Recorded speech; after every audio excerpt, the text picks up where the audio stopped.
හරිද? ඔකද පෙන්නන්නේ? ඔකද දැන් පෙන්නන්නේ? ඔව් දැන්. හරි. ලයිව් නේ තියෙන්නේ? ලයිව්. හරි මම ට්‍රාන්ස්ලේෂන් එක චෙක් කරනවා.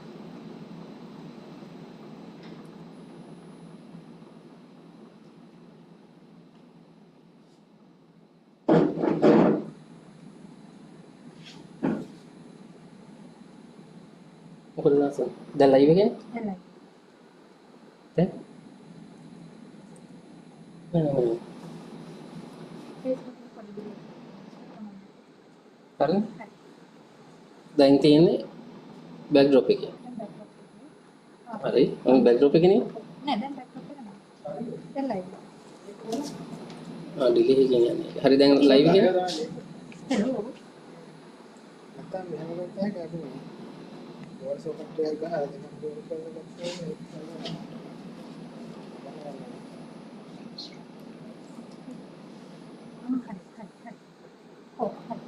ඒක තියන්නේ ඒක බලන්න. හරි. සවුන්ඩ් එකක් නැහැ. ඔව්. ඒ සවුන්ඩ් එක නේද? Sound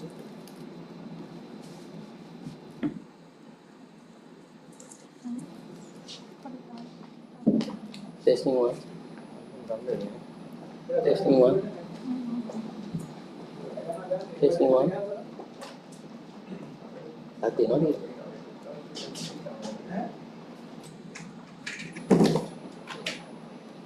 testing 1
Testing one.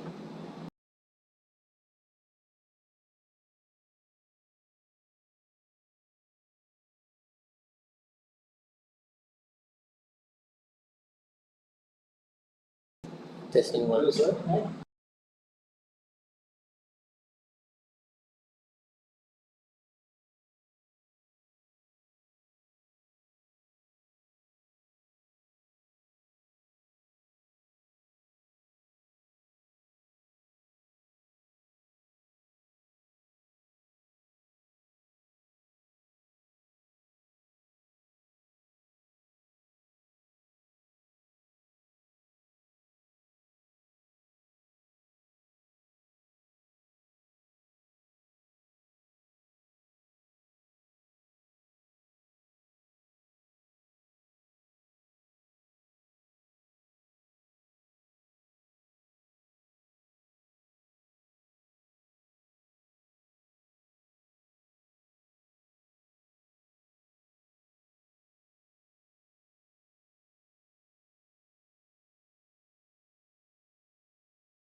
all of you here at the quarterfinals. So we have one judge who is making her way up. She should be here with us shortly. But until then, I think let's get through the intros. Nothing new. I think we have both teams are great and both teams have made it to the quarterfinals. So before we go any further, can I ask all of you to give a big round of applause to our first two quarterfinalists, Colombo Coffee Company and Hemas Hospitals. So first, having a great job making it thus far. So I was just going through the objectives of when we started this debate. What was the objective? And I think one of it says it is to understand HR issues. And it's amazing to find that both teams, we have sales experts here, we have project managers here, we have doctors here, lawyers here, IT specialists here, and not a single HR person. I mean, it's of that. So I think curiosity, the knowledge, and also I think a little bit of understanding of what we go through on a day. So I think great. I think CIPM has already achieved what it set out to do of getting the business involved with HR, and I'm sure I think the 8 of you coming thus far, 3 debates you have been through, and I'm sure all of you actually understand what HR actually plays, and I'm sure your knowledge also has gone to a different level. So I think great way to start with. So I don't want to take too long, but just in terms of the process, I think we said that it's 5 minutes. This is a speech. So we are at the quarterfinals. So I don't want to say that one team goes back home. That's a very bad statement. One team wins, one team comes back better next year. Can I say that? Yeah. So no one goes home. No one goes empty-handed. We have learned. So one team goes forward to the semi-finals. One team will come back stronger next year. So let's keep it at that. So once again, great to be here. So the team that proposes, it's 5 minutes. All the speakers, when it gets to your 5th minute, try to land your speech. Likewise, the opposing team, don't wait for that one point you missed. Pass it on. I'm sure someone else can take up your point which you missed.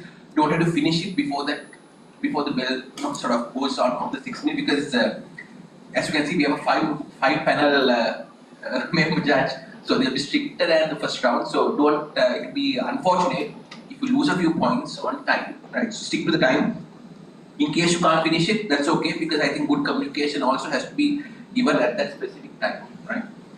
So that's in terms of timing, and then of course the opposing captain will wrap up. You have 6 minutes, and we go and finish off with the proposing captain, who also has 6 minutes, right? So that's in terms of time. In terms of code of conduct, I think we have had an excellent round of debates. I think that the camaraderie we have had, I think as teams, we have had 20 teams, and I think everyone has been amazing, and what we have learned over the last month, almost 30 odd debates, I think has been great. So let's keep the same form. So behave in a respectful and courteous manner towards guests, sponsors, and the audience.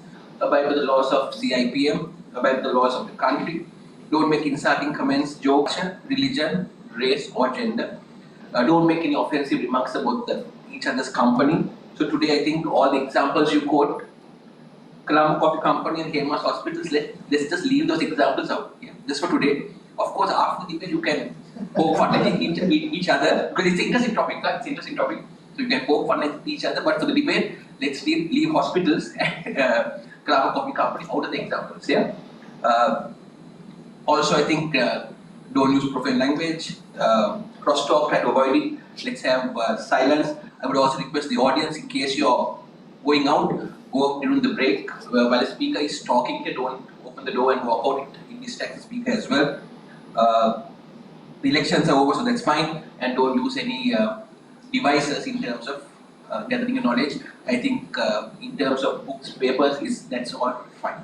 Are we good to go? And also in terms of timing, just to be very clear, it's only after you say the first word when the timer starts. So make sure that the mic is working. What the judges can hear, they will score. What the judges can see, they will score. Simple as that, right? If they can't see, they can't hear, they can't score. So that's said and done. Anything else? Any questions? Anything from the judges? Anything? Have I missed? Anyone? Anything? Quarterfinals good to go? Right. Okay, so we also have a wonderful panel of judges. So she is a senior professor, Department of HRM at the University of Colombo. Put her hands together for Professor Aroshani Kharam. he goes as Director Chatuda Consulting. Put your hands together for Ms. Kumudini Velamillagi. He's a Group Chief People's Officer. Hello, panel holders. Put your hands together for Ms. Devnakar. He's a Chief Regional Officer, 361 degrees and Wild Rift. Put your hands together for Mr. Lukman Silva. And the Chief Executive Officer of Infinite Consulting Limited. Put your hands together for Mr. Yomar Munasi. Right, so battle lines have been drawn, formalities have been made, judges have been introduced, and let's start the debating. May I invite the proposing captain? Go to you, sir.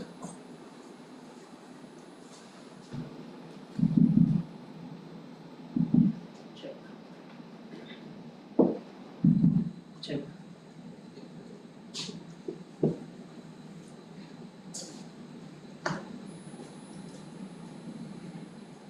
Honorable Chair, members of the opposition and members of the House. Today, we are here to discuss the motion whether employee recognition is more impactful than monetary rewards for organizational success. Now, before we move on, let me define the key terms of this topic using the Oxford Advanced Learners Dictionary as well as the definitions provided by Dave Ulrich, the father of modern HR, where below. Employee recognition. The praise and rewards given to a person who is paid to work for an organization in appreciation of their work or actions. Impactful. Having a major impact or effect. Monetary rewards. Financial benefits given to individuals as recognition for good performance or achievements, typically in the form of money or items of monetary value. Organizational success. The ability of an organization to deliver sustainable results to key stakeholders, including customers, employees, investors, and the community. Ladies and gentlemen, employee recognition, when considered in its full form, as explained by individuals like Dave Ulrich, the father of modern HR, Daniel Pink, author of Drive, the surprising truth about what motivates us, and Gallup research, comprises two main components: monetary rewards and non-monetary rewards. So, in that context, ladies and gentlemen, let's frame this debate a little bit more accurately. The motion today is to discuss whether one type of reward, monetary rewards, are far more impactful than a combination of both monetary and non-monetary rewards, which is the full form of recognition for organizational success. If monetary rewards are A and non-monetary rewards are B, we are here to discuss whether A plus B is greater than A as individual. So the challenge today for the opposing team is not to say whether A is good. It is not even to say whether A is greater than B. It is actually to prove that B is negative, that non-monetary rewards contribute negatively for organization success for A to be greater than A plus B. Ladies and gentlemen, let's be clear, we are not dismissing the importance of monetary rewards. What we are saying is that monetary rewards are just one type of recognition. And putting all your eggs in just one basket ignores the full spectrum of what truly drives people and organizations' performance. Throughout this debate, my team will bring in 6 key arguments to explain why a broader, a recognition-focused approach is more impactful than relying solely on monetary rewards. Point number 1, a single lever can't build culture. Focusing only on monetary rewards builds a transaction-based culture. But organizational success depends on consistent human-centered engagement. Recognition, when you combine monetary and non-monetary rewards together, builds just that. Our second speaker will show how high recognition cultures, like those studied by Great Place to Work, double their revenue and slash attrition. Point number 2, human motivation is multidimensional. As Maslow and Deci and Ryan taught us, humans seek purpose, self-esteem, and autonomy, not just pay. Recognition, in its full form, fulfills those needs. A second speaker will explain how companies like Adobe combine rigid bonuses with regular, meaningful feedback and saw tangible engagement improvements. Point number 3, emotional resonance outlasts financial stimuli. Monetary rewards are momentary, but recognition has long-lasting impact. People remember appreciation more than a paycheck. My second speaker will show how Sappho's Hero Award, though non-monetary, became a cornerstone of their strong organizational culture. Point number 4, retention demands more than compensation. If salary alone drives retention, high-paying companies should not have anyone losing them. But we know those companies do. OC Tanner report tells us that 79% of people who quit say they left due to lack of appreciation. My second speaker will cover this, supported by Herzberg's two-factor theory and examples from Netflix. Point number 5, team-based success requires collective recognition. Modern work is collaborative, yet monetary rewards often focus on individuals' recognition. We need to celebrate the teams. Our third speaker will show how Cisco's peer-to-peer platform fosters a recognition culture and low attrition. Point number 6, real impact must be scalable, timely, and flexible.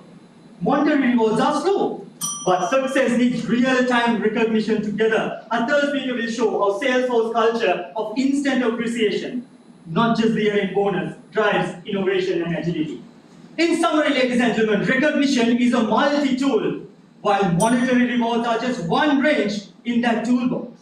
If we want to build a culture of innovation, trust, and excellence, the kind of cultures that actually sustain organizational success, then we must combine all of these elements of recognition together. Thank you. Thank you. Can we give a round of applause? And maybe the judges comment.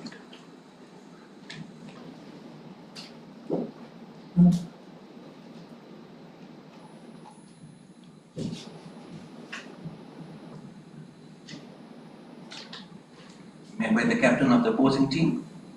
Over to you.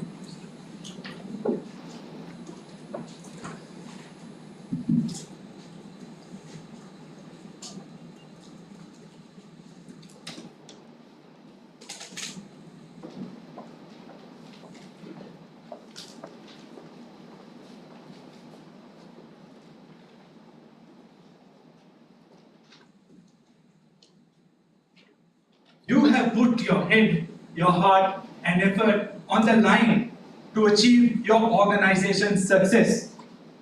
What do you want in return? A little bit of praise or some monetary reward? Ladies and gentlemen, good evening to all of you, members of the judge panel, the head table, my opposing team, and dear friends. My opposing captain had rephrased the topic given for our debate.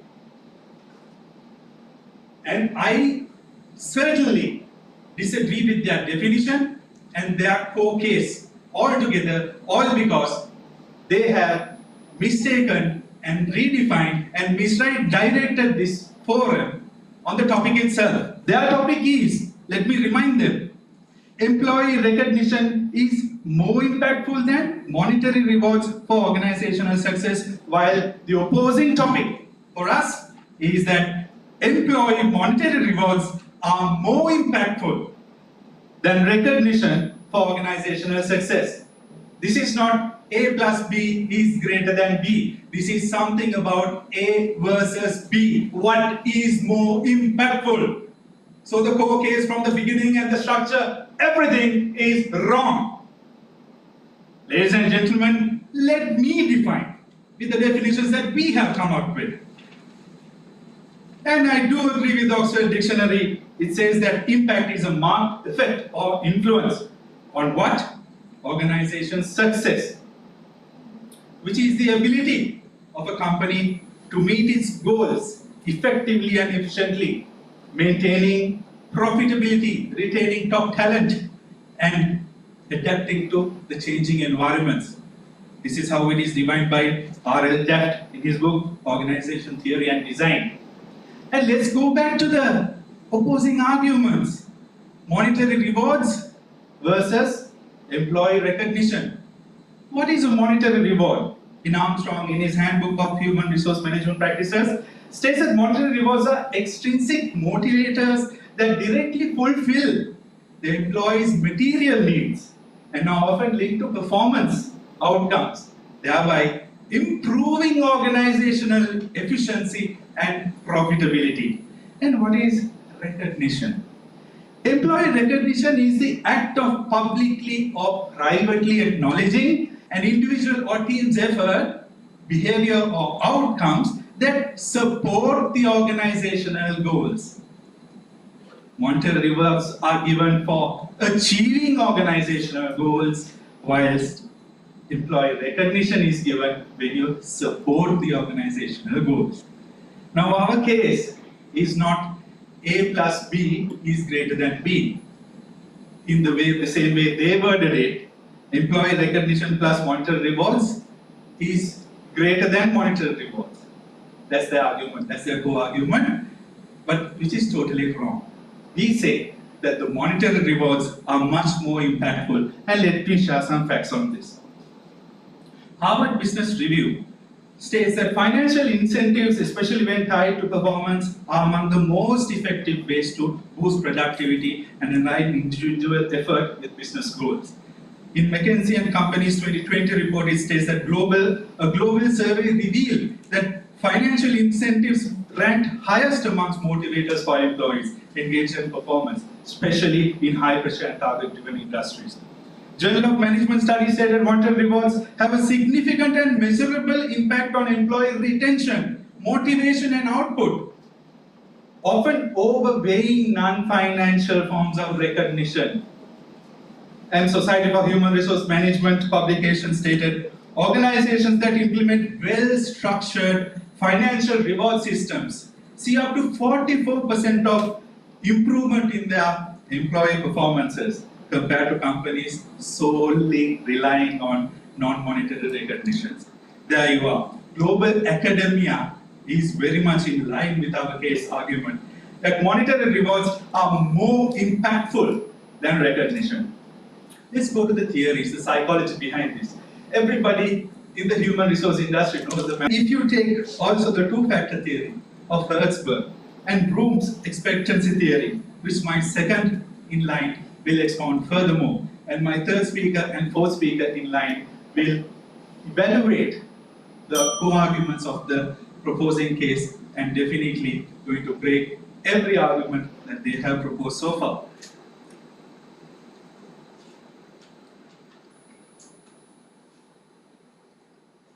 In a PricewaterhouseCoopers survey, it was stated that 34% of employees' financial stress has negative impact on their performance. And my friend told about the Gallup Global Emotions survey, which is contrary to what they have stated. That means 52% of disengaged employees said they felt recognized but still wanted to leave.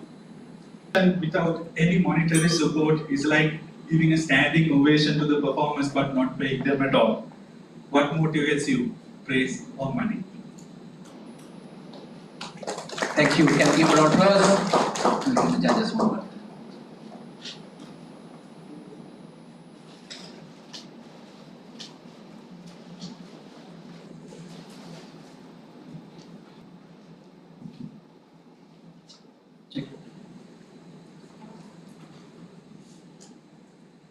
I invite the second speaker of the proposing team. Over to you, sir.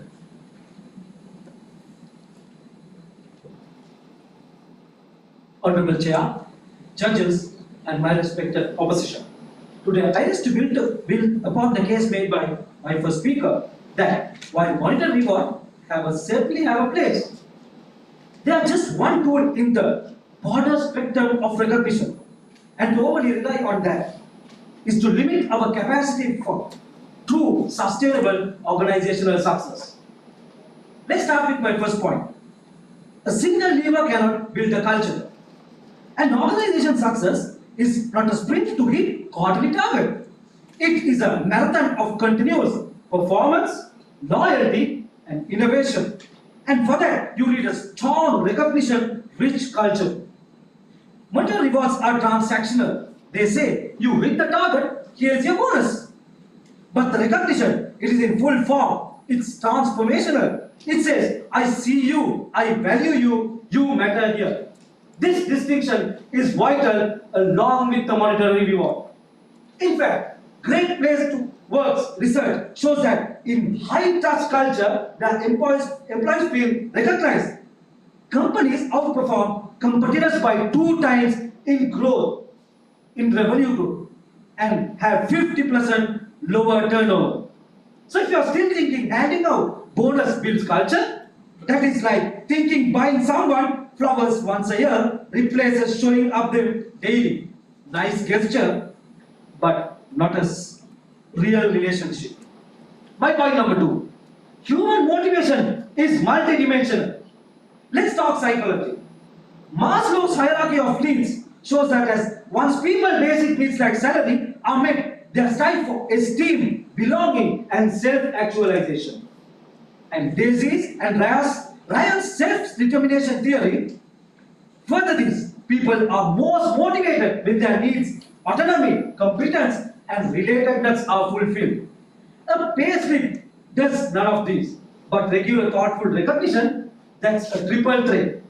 Companies like Google and Adobe have cracked this.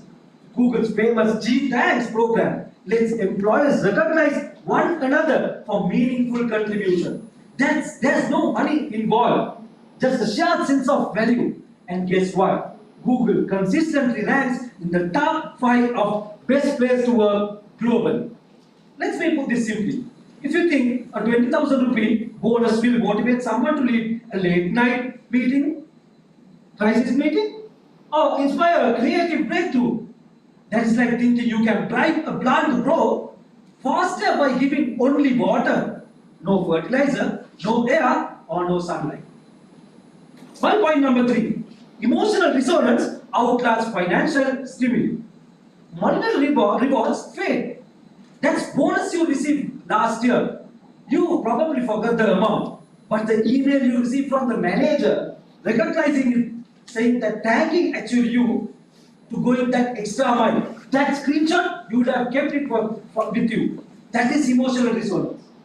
In a survey by OC Tanner, 65% employees said that feeling appreciated was more important than financial reward. Why? Because appreciation connects to identity. It answers the real question, do I matter?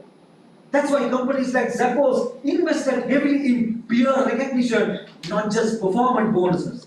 Their hero award is a simple public thank you ritual. No cash attached, yet it is considered one of their most cherished workplace traditions. And my 4th point, retention demands more than compensation. According to OC Tanner, 79% of employees who quite cite lack of appreciation as a key reason. Not salary, not workload, just appreciation. You can pay people well, but still lose them if they feel invisible. Take it for an example. They pay top of the market salaries, but when he retains their top talent is culture of trust and recognition they build. Every employee has a voice, and wins are celebrated regularly. Their retention through value, not just valuation. From an extra strategy lens, Herzberg two-factor theory is worth mentioning here. Pay is a hygiene factor, it prevents dissatisfaction. But recognition, that is motivator. It actually drives satisfaction, loyalty, and long-term commitment. For sustainable organization success, you need combination of hygiene and motivational factors, not just one. So ladies and gentlemen, why lean on mechanism on monetary rewards? When organization success demand a multi-dimensional approach. Recognition isn't just a payslip, it's a message of value, belonging, and purpose. And that message, delivered consistently and thoughtfully, is far more impactful than just handing out a bonus. Thank you. Thank you. Can we give a round of applause?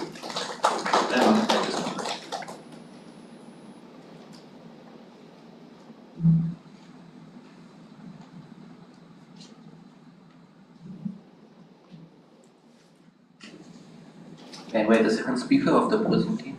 Over to you, sir.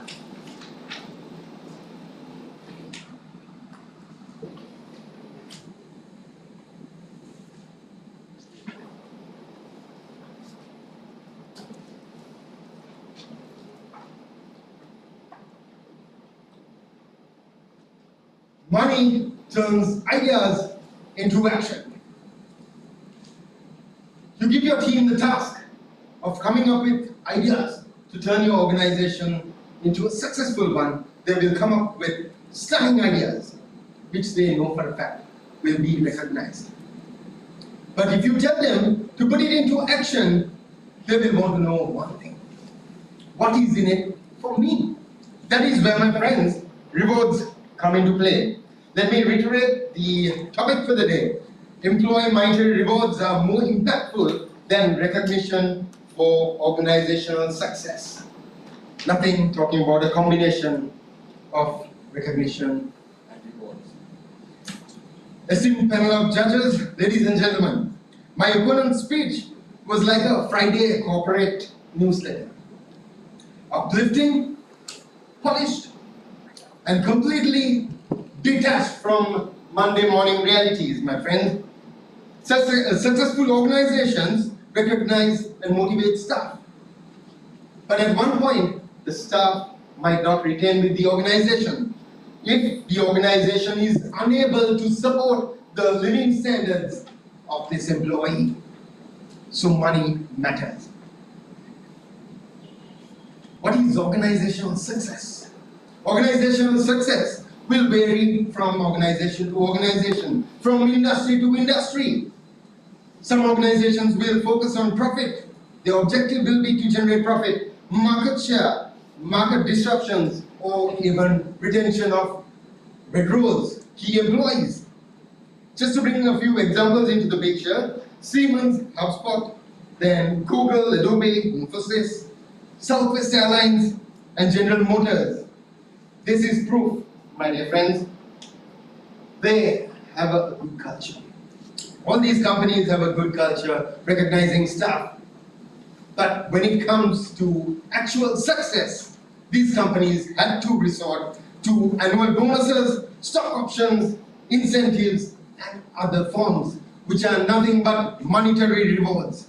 These are facts, and my examples don't end there. I can go on to talk about Salesforce, who has a success story directly related. Suppose, Costco, I can go on and on, but time will stand against me. So recognition you spoke about is the cherry on top of the cake. Monetary rewards, my friends, that's the cake. With no reward, recognition is of least value. Within the last century, Maslow, Alderfer, Herzberg spoke about this in detail. They came up with theories giving us very, very detailed explanations of physiological needs, existence-related needs, and hygiene factors, without which people don't perform. They can't perform because they can't keep their mind in one place to focus on their goal. I'm not saying this. The survey done by Comparably, this is the reference.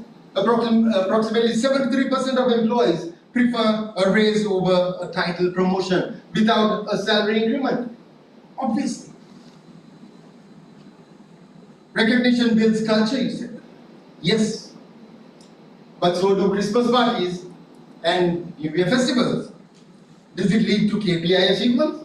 Definitely not. In fact, Gallup reports that 55% of employees feel that recognition programs are biased. This can obviously happen in any organization. This leads to disengagement, not empowerment. Recognition is very, very cost effective, or sometimes free. You get what you paid for. In high performing cultures, rewards match results. Recognition without substance, that's just friendly guilt management, my friends, nothing else. If recognition alone worked, we wouldn't have HR budgets. We all have HR budgets, right? 63% of these goes to monetary rewards. This is evidence. I'm not saying this. Mercer Global, in their reward study in 2023, said this. Because the impact isn't free, it's funded. Let's not confuse rewards with recognition.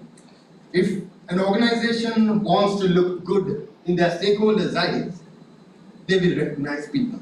But if they want to be fair and successful with their organizational objectives, monetary rewards are the most impactful, as kind words and gestures don't pay utility and food bills, do they? Do employees go on strike for not getting a pat on the back or a clap in a public forum? Or do they strike because they didn't get their pay raised or an incentive that they were waiting for, which they feel that the company can afford? Let's be realistic, my friends. If there is anything that can make an impact on the organizational success, monetary rewards is the answer, not recognition. Thank you. Thank you. Have a give round of applause. Give the judges comment.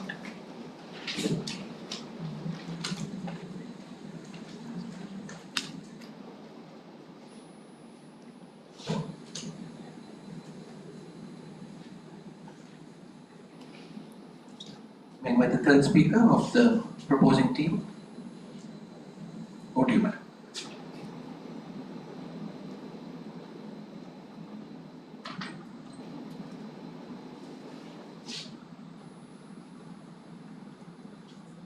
Honorable Chair, esteemed judges and members of the House. As the third speaker of the proposing team, I will now lay out the last two arguments of the day, which are both essential for the true organizational success. My point number one would be, team success needs collective recognition. Modern workplaces don't run on solo acts. They run on teamwork. Yet monetary rewards, naturally, focus on individual performance. That's great if you are running on a 100-meter sprint, but real organizations run on relay race. Recognition, in contrast, celebrates collaboration. At Cisco, there are connected recognition platforms allow employees, any employee, to recognize their own peers across the teams. This is not just feel-good work. Cisco has one of the lowest attrition rates in tech. Why? Because people stay where they are seen, not just paid. If you are rewarding only the top salesperson and not the operations team that made the delivery happen, it's just like applauding the striker for scoring the goal, but not the midfielders who the striker has got the spotlight. But without the midfielders, without the people, the net is still empty. That's exactly what happens when you focus recognition solely on monetary rewards. The spotlight gets the finish, but not the playmakers. The final point of our 6 points, real impact must be scalable, flexible, and timely. Annual bonuses are like birthday cakes, nice, but once a year. Real recognition is frequent and scalable. According to SHRM, 90% of HR leaders say that regular recognition improves engagement, yet only 35% believe that the monetary rewards alone drive performance. Why? Because by the time the bonus hits, you have forgotten what you have done to earn it. At Salesforce, employees give each other real-time recognition. No forms, no financial accruals, just simple and on-time recognition. And they are one of the most innovative workplaces globally. Monetary rewards alone itself are valuable, of course we do agree, but it's limiting. Recognition must be constant, collective, and customizable to fuel a leading success. And I'll focus on the arguments brought by our opposition team. And the first speaker brought out that we have mistaken the topic, but I argue that you have mistaken the topic because we are arguing that recognition itself contains monetary rewards as well as the non-monetary rewards, which makes the whole basket of this. And why do you prioritize? Why do you say that it's more impactful, only one element, where you have all the other elements, the true organizational success is built? And you were talking about the materialistic needs that the people need. Of course, money is needed. But then what about self-esteem and self-actualization? If you are talking about the Maslow's hierarchy, the basic needs, the money and food and everything, yes, of course, we need them. But where's the self-actualization and self-esteem of monetary rewards? I don't think so. And you were talking about that recognition without monetary rewards. And we are not talking about recognition without monetary rewards. Recognition do include monetary rewards. But where are the non-monetary rewards? This whole basket, this whole element is both of these two elements. And our second speaker brought out that money turn ideas into action, which employees know they will be recognized. Yes, of course, you agree that recognize is more important. Money doesn't change, or money doesn't drive anyone to make ideas or make anything like the praise and the appreciation that you get from your seniors or the CEOs or managers. And you told that the staff might not retain, and the basic needs should be covered, and the money matters. Of course, we do agree. We agree that money matters. But why do we focus on only one element where we have all of these together? And if you are saying that money alone matters, if money alone matters, bankers would be the happiest people in the world, but still there are burnouts, and still there are disengagement where people doesn't feel good just because of money. Just because of money. You need all of these elements, both monetary rewards and non-monetary rewards, to be recognized and to be feel good for the organizational success, that employees felt good in the organization. And also, you brought out that the cherry on top of the cake. I would say that the whole cake is recognition, and I don't think that you will only choose the cherry. Thank you. Can we give a round of applause to the judges?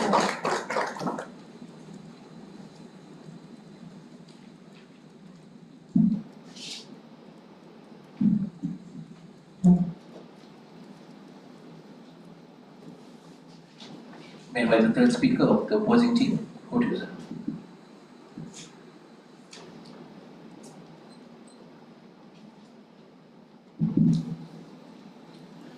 Let's cut the truth. People don't just leave organizations because they were not praised. They were not pat in the back. People leave because they have an issue where they think they really put in the effort, and that effort is not reflected in their paycheck. Alright, let me rephrase which our opposition teams have been trying to state again and again. So let me again read it for the audience what the topic is. Employee monetary rewards are more impactful than recognition for organizational success. Ladies and gentlemen, our third speaker very happily stated and over repeated the fact, money matters, money matters, money matters. Thank you, ma'am. That actually helped me out a lot. Alright, so first of all, let me go down in terms of some of the matters that was brought in by the first two speakers. So both of you guys stated that there is a lot of belongingness. Peer-to-peer recognition is important, and there are so many elements where peer-to-peer recognition at work. You mentioned on G-Thanks, you mentioned, they really work for Google, but really most of these companies actually have a lot of high-paid employees, by the way. Right? So we are stating the fact that that alone does not work. Is that what you're saying? But pay matters. None of the examples you brought in never stated the pay was being ridiculed. Alright, let me give some examples. So you're talking about culture. So Gartner in their study in 2022 stated that 55% of the employees perceive favoritism and the trust erodes. My friends, trust is one of the key principles in terms of driving organizational success. If you believe that your management is not trusting you and all these recognition programs are looked at in the eyes of favoritism, it's definitely not gonna work. Yes, they will stick around for a while and they will start looking out for jobs, and hence attrition takes place. And again, if you look at what O.C. Tanner said, it says that O.C. Tanner in 2021 says that recognition without compensation creates a retention risk. My friend, retention risk is one of the other matters you really want to focus on. So you kept on saying culture really builds people, but really, do you want toxic cultures? Do you want people to really look at this performance matter? We are here again talking on organizational success, my friends. How do you really cascade down? So you were stating about KPIs, sales teams being really good. I believe the second speaker and the third speaker was talking about you really have, actually third speaker was saying you get the sales team lead that monetary reward and the rest of the team is not being given anything. My friends, there are ways in terms of how KPIs, OKRs can be defined so that everybody gets part of the pie. It's a matter of the company having a proper policy in terms of how you're gifting them. So I believe that monetary rewarding mechanism is not subjective only for the salesperson, and there are a number of IT companies, including in Sri Lanka, who actually does it. And again, let me state a couple of other factors being presented. Recognition enhances, you said, working collaboration, people working together, and that really keeps you. So let me quote on Deloitte 2021. They said 60% of the employees, they say performance links are better than interdepartmental collaborations. Yes, for a moment you will feel good, but at the end of the day, you really look at your paycheck and then you're worried about it if you are not being properly paid. And another aspect of culture appreciation. So let me quote what happened at WeWork. So they say they have a fun, rich culture, but a massive backlash over the unfair bonuses to executives. My friends, you were stating that the topmost executives are there and you are retaining them by recognition. No, no, no. If you really go back to your HR budgets, you will see these guys are actually paid the most. And are you attracting them saying, we are just giving you a title? My friend, you are misreading this. And I believe that you really need to look back in terms of your arguments. Let me quote another element. So you were stating that people were really happy purely on recognition and they were happy, they were moving forward. There are a number of cases, and I believe our second speaker also mentioned. Look at NHS. These nurses work really hard in terms of recognition, in terms of showcasing how good they are. I'm sure all the media has covered it. But they went out on street stating, we want the pay. And there are Sri Lankan examples in terms of our teachers. I'm sure these teachers worked extra hard. They did everything they could, surely after the pandemic. But they all went out on streets simply because the pay is not there. Recognition, my friends, they had. I believe mass media attention, you're crediting them in terms of their achievements. That's there. But they were never given and they were never written on the fact that the proper monetary rewards are being treated.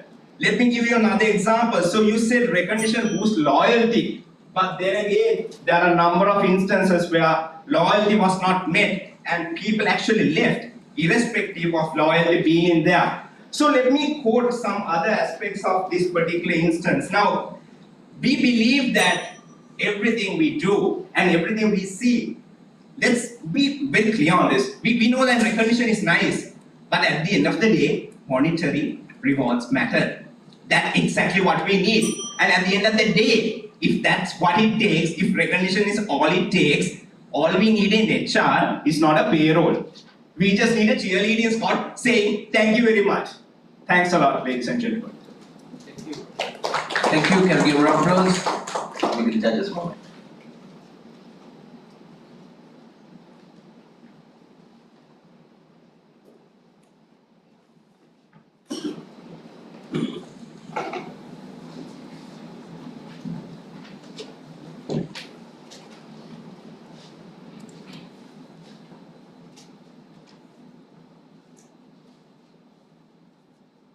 And by the fourth speaker of the proposing team, Otiman.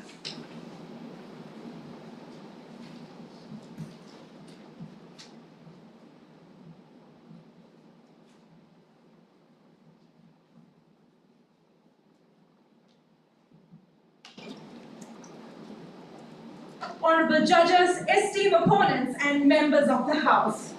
Let's dismantle each argument brought in by our opposition. So our opposition was talking about theories all this time, from Herzberg and Maslow's theory like we did. But why did you stop only from the fact of monetary rewards? All these theories have two factors, but you seem not to go beyond the monetary reward factor. Why is that? And I would point out that why would Herzberg or Maslow come up with all these theories if both these rewarding systems are not important, ladies and gentlemen? Moving on to the arguments specifically. You said that recognition doesn't pay bills and only money does. So we are not saying, ladies and gentlemen, to pay employees with compliments and pats on their back. What we are saying is that non-monetary rewards should be prioritized alongside with monetary rewards because they are what makes the impact. Non-monetary rewards can actually address all the other aspects which money cannot. For instance, as our team already brought up, the belongingness, the purpose, and loyalty, which we keep on saying is important as well. Imagine hiring someone every 3 months because your team feels invisible. Isn't that more expensive? Well, appreciation may not pay bills, but it sure saves recruitment fees. Moving on to the next argument, you were saying that monetary rewards drive performance. You can actually tie them to KPIs and other metrics. The importance is that monetary rewards, such as KPIs, for instance, are just one factor of the equation. And it is indeed short-term performance. But what about the long-term individual and team-based performances? And how can monetary rewards alone make this right, ladies and gentlemen? Non-monetary rewards, on the other hand, creates initiative, creativity, and teamwork, which causes impactful results to an organization's success. Let's take the great HR debate, for example. Why are we all here today representing our organizations? Is it because of that salary alone can make things work? No, it's because the organizations valued you, trusted you, appreciated you, and that's why you are here today. Please think about that, because it's not only about the monetary rewards. Companies like Atlassian actively promotes and recognizes team wins alongside individual contributions because it is what creates an impactful and successful organization. Let me move on to the next argument, which says employees expect financial rewards and it is what they work for. Yes, employees do expect pay, but they also stay in an organization for a particular purpose. Have you ever stayed back for a particular project at your organization? I would definitely think so. Did you do that because you felt it was a transaction? Of course not. Or was it because you felt fulfilled doing that particular project and you felt really happy doing it with your team? And doesn't that give you personal growth? Doesn't that give the organization success? If money was enough, why do we see burnouts in some of the highest paying industries? Gallup study shows that employees who feel highly recognized are 4 times more likely to be engaged and 5 times more likely to stay long term. You can imagine how important this is for an HR's long-term retention plan, ladies and gentlemen. Employees work for money, just like we eat for survival. But we don't just live on plain rice and water, do we? But people crave flavor. If money is the fuel that keeps us going, non-monetary rewards is the vital seasoning that makes the entire journey worthwhile and impactful. Going on to the last argument, you said bonuses, commissions, and financial perks. That is how companies actually reward people. Bonuses and other rewards, you mentioned Christmas parties. I really don't know how a Christmas party can actually keep you grounded for that long. But I would say rewards, they are like the water, but non-monetary rewards are like sunshine, ladies and gentlemen. Both are needed for an organization to truly succeed.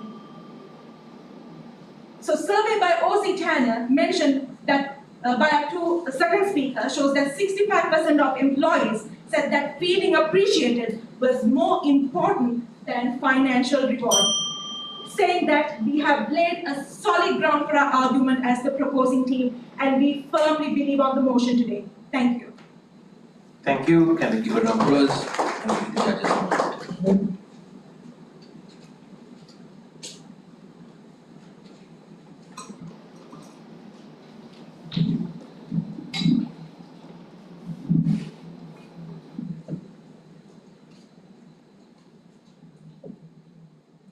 May I invite the fourth speaker of the opposing team? Over to you, sir.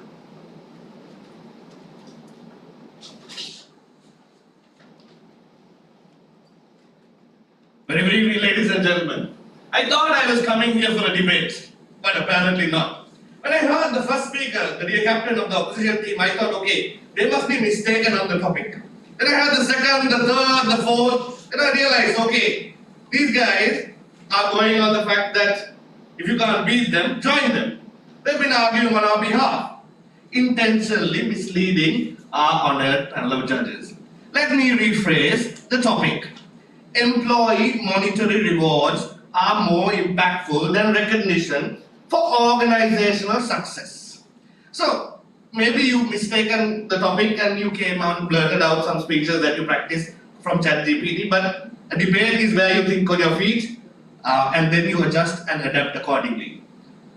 I was actually having some sleepless nights trying to fathom how you're going to frame this to say that recognition matters more than money.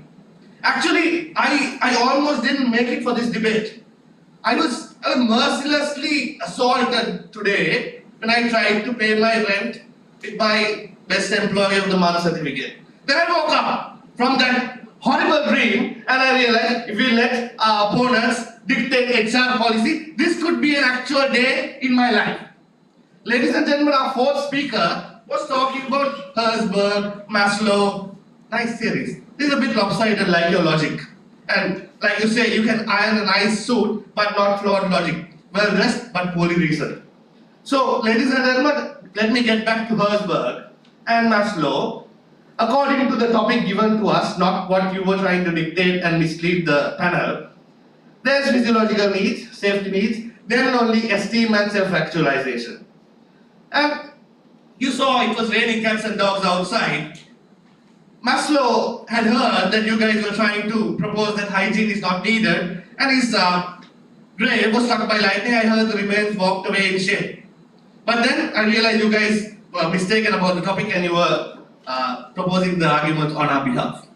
So, hygiene. Without hygiene, what do you get? Infection. Ladies and gentlemen, what the proposition is suggesting is septic organizational rot. That's what they're suggesting. Without hygiene, just recognition. As a doctor in real life, today I'm not a doctor for medicine, I'm a doctor for organizational survival and to resurrect HR. So, let me go on to rebut one by one. My dear madam, let me start with our second speaker. So, you were talking about what really recognition is. I demand boundaries because from what you defined on recognition, it's growth, purpose, mentorship, work-life balance. It's like a lady's handbag. Everything fits in and it loses all shape. So it's a very particular definition. Not everything you can bundle together what is not monetary reward, right? And then my dear fourth speaker, you were talking about the Gallup state of global workforce. You conveniently forgot fairly paid teams had 21% higher profit, 59% less turnover. Let me go on. I don't think I need to say more, but like I said all the previous times, let me continue. Our dear speaker, second speaker, spoke about transformational culture. Let me give you something from McKinsey Global. The powerful role of financial incentives that can play in transformation. Generous and specific financial incentives can help drive and sustain. You talk about sustenance. Sustain rapid performance improvement. But it goes on to say, despite these clear benefits, our research found that only 2/3 of companies adopt financial incentives purely due to a failure to grasp the advantages of such a program, such as yourself. Ladies and gentlemen, let me quote another godfather of HR, Armstrong. This is Armstrong Handbook of Reward Management Practice. In his book, ladies and gentlemen, Armstrong goes on to say, in his chapter 6, page 105, bonuses, commissions, salaries, increments align behavior with results. Money motivates consistently, measurably. He further goes on to say, in page 112, financial rewards are universal, clear, unbiased. Praise is often subjective, politicized, and unequally distributed. You can't fool a Ferrari with applause. If you want a high-performing organization, you need to pay them. Yes, we were talking about the cherry, the garnish, whatever that you put on top. You were supposed to argue that people stay for the garnishing. But you're talking about the cake. My dear opponents, cake is ours. People only stay for the cake. Garnishing is just the additions. So, let me land my topic as I'm limited by time. You inflated logic beyond repair. I can't give you a solution for that. You say payroll is solving poverty. Yes, it does. You try to build a strategy on sentiment. No, you can't do that. And as the proposition evaporates on lovely glittering confetti, what we propose is performance. We propose that every leader in this room, we remind them, recognition may feel good, but money gets the job done. Thank you very much. Thank you. You can give a round of applause to the judges now.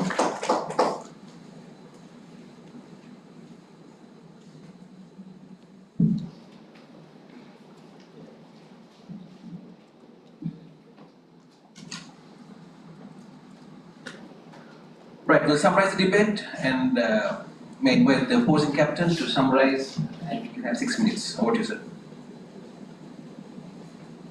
Good evening, ladies and gentlemen. Let me rephrase the opposition's topic. Employee monetary rewards are more impactful than recognition for organizational success. Whilst I gave our definition, the proposing had a twist in their definition to favor some of our arguments onto their side as well. And as my teammates have suggested, we thank you for that. And furthermore, I found some of the arguments going a little bit way off. They had 6 arguments and 2 of them were proposed by the third speaker. And whilst we expected the first 2 speakers to put all 6 arguments put forth. Anyhow, I'll come to the arguments a little bit later, and just before that I'd like to summarize our case. Our case was that when you perform in an organization, you put your effort to reach the organization's objectives and goals. And some people will recognize it in a public display with a nice comment. Some people will recognize it in a financial way. They give you stock options, raise in salary, increments, bonuses, and other commissions. Now, this sort of monetary benefit, monetary reward is given when you achieve the organization's goals. And recognition is usually given when you are in support of your organization's goals and missions and ways. So what is more impactful? Is it the monetary rewards which are more impactful, or the recognitions that are more impactful for employees to strive to obtain their organization's final profit goals? And there was an astounding massacre of the psychology behind the needs pyramid. We know that according to the Maslow's hierarchy of needs, your physiological and your financial and security needs are far more important than your esteem needs, especially in our workforce, which is predominantly occupied by the lower tier levels and not the top tier management, but the majority is actually so much more sensitive on their payments, on what they get at the end of the day, because cost of living is high, inflation is high. People are so sensitive about being rewarded with something tangible, measurable, and effective in their daily lives to come out tomorrow and perform nicer and better. That is the monetary rewards. And my second speaker went on to give a lot of examples like Siemens, Google's, Adobe, Hotspot, and then they have given how they have given countless amount of monetary rewards. And with no monetary reward, recognition is of no value. That's what my second speaker told. Maslow's pyramid, once again, you give the monetary reward and then only you give the recognition as a value. Anyhow, giving a monetary reward is some sort of a recognition, but we are not going to twist up the definition like our proposition did. We are going to stick by our topic and definition. monetary rewards are much more impactful than recognitions. And recognition programs are biased. You recognize one person in a team, you may totally not recognize the second performer or the rest of the performers in the team. And there is distrust, as my third speaker pointed out. There's speculation as to whether the management is right or not. This will not create harmony in an organization. And reward should match results. And financial monetary reward schemes are always measurable. There is a methodology, there is a mathematics to it. There are KPIs to be matched. There are sales targets to be matched. And my second speaker went on to say that 63% of HR budgets go to monetary-based reward systems. And people go outside for riots and strikes and all these things, not because they didn't have a pat on the back, because their stomach is hurt. They need to survive, and they want more salaries. And then my third speaker went on to establish that team-based performance can be actually factored by monetary rewards. I don't know why my proposing team says that monetary rewards are only individual-based. No, there are team-based monetary rewards as well. And that if you are not financially appreciated, whatever amount of other recognition that you are going to get is not going to be of any hold. That's what my third speaker told. And my third speaker went on to say that the examples brought by the opposition was on highly paid companies where already monetary rewards have been granted and given. And he went on to give the example of the NHS nurses who did a great job, who got international recognition for what they did during the COVID pandemic, but still they went out to the road and said, we needed extra pay for what we did. And even the Sri Lankan examples were given. Recognition does not boost loyalty. Financial rewards definitely will boost loyalty. They want to come out and perform the next year. They want to take the next sales row and hit the targets and get their objectives sorted out. And yes, and my third speaker went on to say that HR is not a cheerleading squad as well. My fourth speaker went on to elaborate more on the opposition's deviation from the main topic, and he put them on the right stand, and he also gave Armstrong's definitions on money, motivates and consistently, and it's measurable and it's unbiased. Recognition may feel good, as my fourth speaker told, but money gets the job done. And with that, I conclude. Thank you. Thank you. Can you give a round of applause?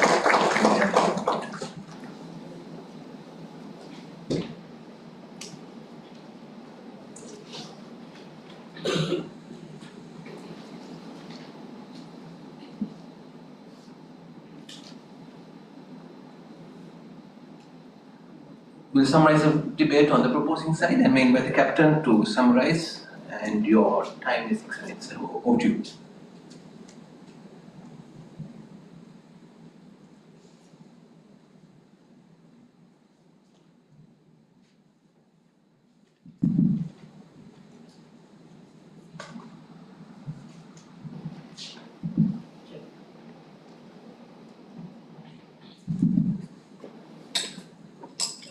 Honorable Chair, members of the opposition and members of the House. Now, the leader of the opposing team was a little upset that my third speaker actually brought up 2 new arguments. But you by yourself on your summing up speech brought in brand new arguments talking about the low-level employees, the cost of living and all of that. That is more upsetting for me. But let's leave that aside. Let me start off, ladies and gentlemen, with the real problem that we have today. Unfortunately, my opposition has misunderstood this topic.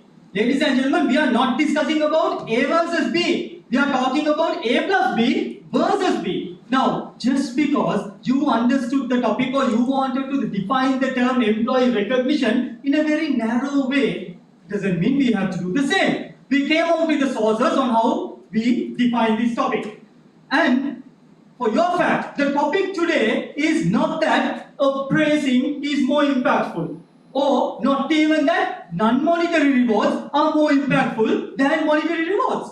The topic says employee recognition is more important than monetary rewards for organizational success. We define this in a much more broader perspective. Too bad, my dear opposition, that you can't fathom that fact. I'll move on to the main arguments that were brought in by the opposing team, saying that monetary is the most powerful motivator. Ladies and gentlemen, we completely agree that monetary rewards are important. And at no point we said remove it either. We said back it up, complement it with all the other forms of non-monetary recognition that you can have as well. This is like saying you just tipped the barber, but you didn't tell the barber whether he did a good job or not.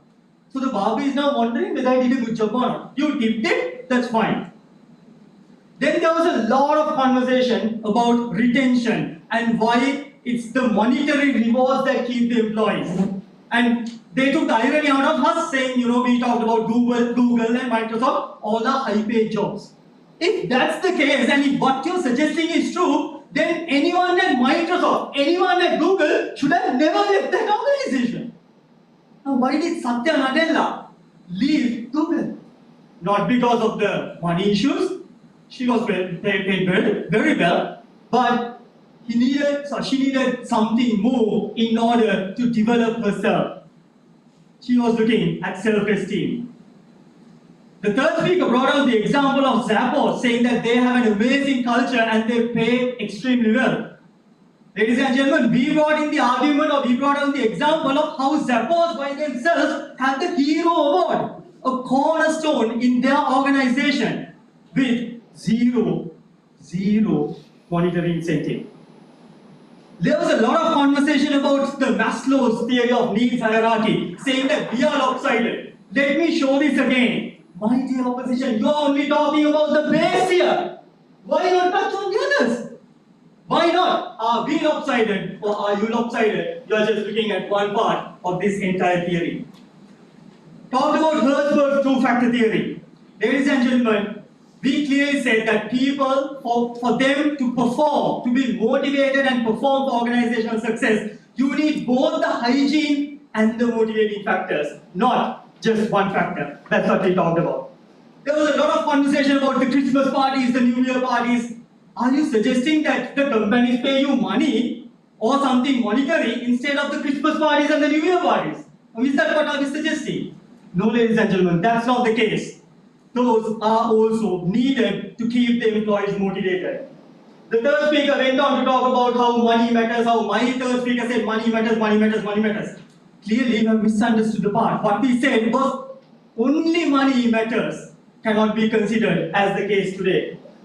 Talked about the NHS and the Sri Lankan teachers that they were striking because of money. Yes, there are strikes about money. But are all strikes in that case about money? No, ladies and gentlemen, there are strikes in this world because of other reasons as well. So you, by yourself, is suggesting that strikes, by talking about strikes, you are actually supporting us. Talked about favoritism and bias. Ladies and gentlemen, we brought in examples from Cisco and Salesforce that they have formalized recognition. And if there is a real issue, that is not a problem of the non-monetary rewards. It's a problem of the poor corporate governance. Summing up our speech today, ladies and gentlemen, our topic today, this debate is not about denying the value of monetary rewards. Please keep that in mind. It's about recognizing that they are just one part of a broader and more impactful recognition strategy, more broader picture of recognition strategy. As thinkers like Dave Ulrich, Daniel Payne, and decades of Gallup research has shown us, true organizational success comes not just from what you pay the people, but how do you value them as a whole. As a whole. We've shown that recognition in its full form, monetary plus non-monetary, drives culture, motivation, retention, teamwork, and agility. It speaks to the both head and the heart. And the truth is A plus B is greater than just A. The only way the opposition wins is by proving that non-monetary recognition harms success. But unfortunately, they fail to. Monetary rewards by performance, recognition builds commitment. And in today's world, you need both organizational success, and that is why we stand by the motion, employee recognition is more impactful than monetary rewards for organizational success. Thank you. Thank you. Can we give a round of applause? So friends, that was our first quarter-final, and the only sad part is it's a quarter-final because it was worthy of a semi-final or a final. So can we give both teams a big round of applause? So friends, let's come back and we'll find out whether the cake is important or the cherry on the cake, whether it's A plus B or B, what is important. Thank you once again, and we'll give the judges a few minutes and we'll come back with them. Thank you.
There was emergency and we were about to send Dr. Dilshan. Fortunately, everyone is back safely. Yamal, over to you for some feedback and results. How long were we gone for? I mean, I was see so many people here before we It was actually longer than the debate, no? And then the scare coming in with all these people there. Right. So both teams, as usual, this is the quarterfinals, done extremely well in terms of debating. So there are very few points that will set the teams apart. I won't go in depth into all the specifics, but we'll give you a bit of general areas that could look into in the future.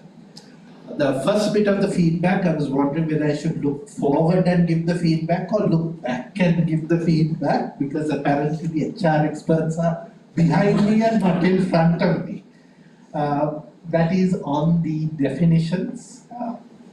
When you look at these words, the monetary rewards factor, the recognition definitions, when you go into the co-HR definitions, there is a lot more depth. Now, I cannot tell you how to define it, but I would like the advisory panel of both teams to probably look into the depth of the definitions and see what exactly it means from the HR context and how that could have been brought in to the debate. Second point, be agile, be prepared to be agile. Your opposing team or your proposing team will come up with different arguments, different definitions. Which team was more agile today has the benefit. And are you able to change the way you present from what you prepared? You need to be able to do that in a debate. Timing, again, Ronnie always says this, so just be mindful. Timekeeper at one point was going and he enjoys it, I can see it in his face. So he thanks the person for giving him that opportunity, but nevertheless, just be careful.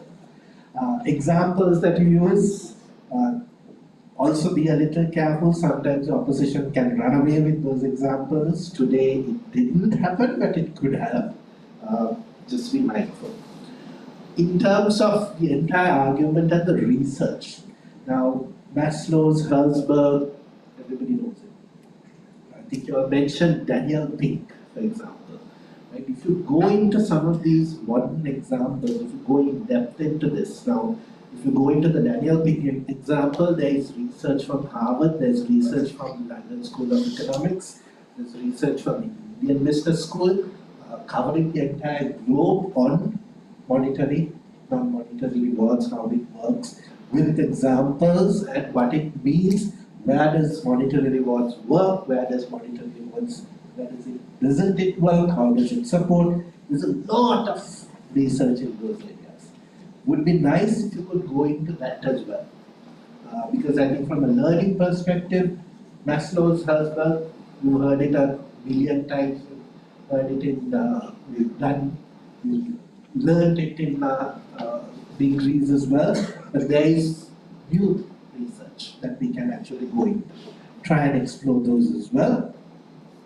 And finally, in terms of the link to organization success, we felt could have been brought out a little better in terms of, okay, all of this is there, but what contributes to organization success?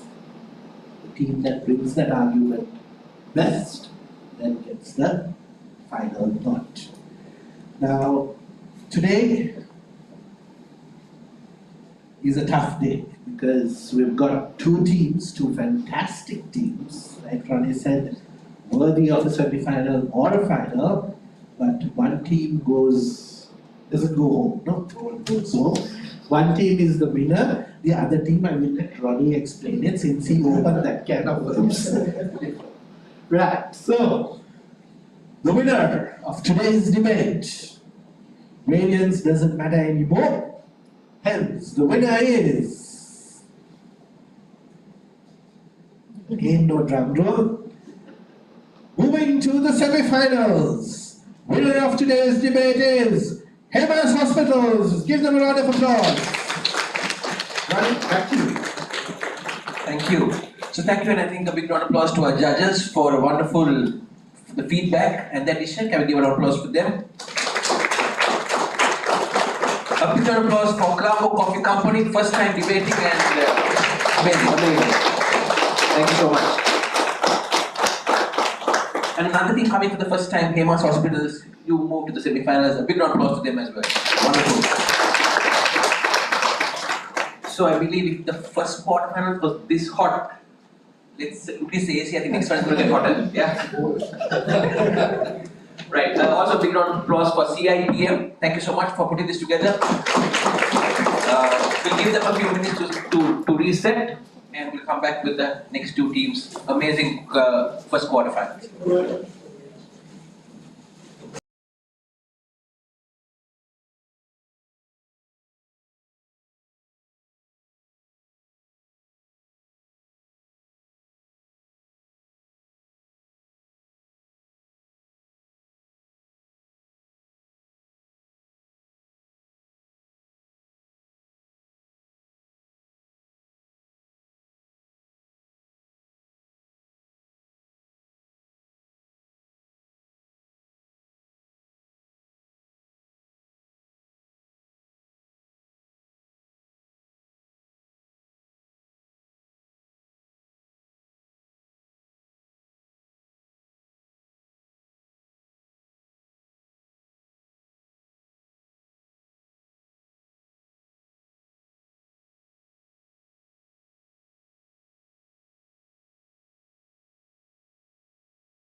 and Hemas hospitals went through, and whoever wins this will probably be the other team that will take on Hemas hospitals in the semi-finals, which will be held next Wednesday. So interesting times. No more variants, no more league. It's all about knockouts. One team will move forward. As I said before, the other team doesn't have to go home empty-handed. You obviously come back next year much stronger. Yeah. So nothing negative, but one team will obviously progress to the semi-finals. So we had a good first quarter final. I'll just quickly, for formality's sake, I just will quickly go through the rules of the debate. I don't want to go into details, but in terms of timing, I think we are at the quarterfinals, so I believe that we have to get our timing right. Because why I'm saying that is even on the day of the conference, we actually have 1 hour to run the debate. And if we mess up that 1 hour, our whole program goes out of context. So make sure that even from now on that your timing is right on your speeches. So by 5, start planning your speech. Maximum go up to 5:15. Don't go beyond that. We had a case where we actually hit 6 minutes in one speech in the first quarterfinal. Unfortunately, that team lost, but I'm not saying that because of the time, but you never know. Right? So be careful, don't get yourself in that, get entangled too. Because of time, we may lose a few marks, right? So we start with the proposing team, 5 minutes. You'll be reminded at 5:15, 5:30, 5:45, and at 6. At 6, there will be continuous rounds, so you know that you are past the time frame. Proposing, move on to opposing, and then the opposing captain will get 6 minutes, and then the proposing captain will summarize and wind up. You will also get 6 minutes. That's basically no changes in terms of time. Are we good to go? Yeah, right. Also in terms, just for formality's sake, I believe that be careful about your code of conduct. So, behave in a respectful and courteous manner towards the participants, towards the guests and sponsors, abide by the laws of the country, abide by the laws of CIPM, speak loudly and clearly. So, the timer starts once you say your first word. So, there is no rush. Make sure that the mics are working before you start. Also, whatever the judges hear, they will score. Whatever they see, they will score. If they can't see, can't hear, they can't score. Yeah. So make sure that you are heard loud and clear when you are talking.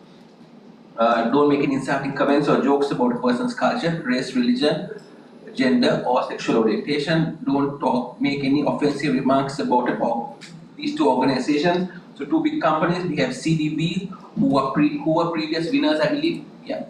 We have HConnect, who was semi-finalists last year, right? So 2 big companies, important companies for us. So no examples about these 2 companies today. Yeah. Of course, after the debate you can talk about it, but not at the debate. These 2 companies leave all examples out, right? Crosstalk, avoid. Don't use any digital devices, profane language. All that I believe we will actually.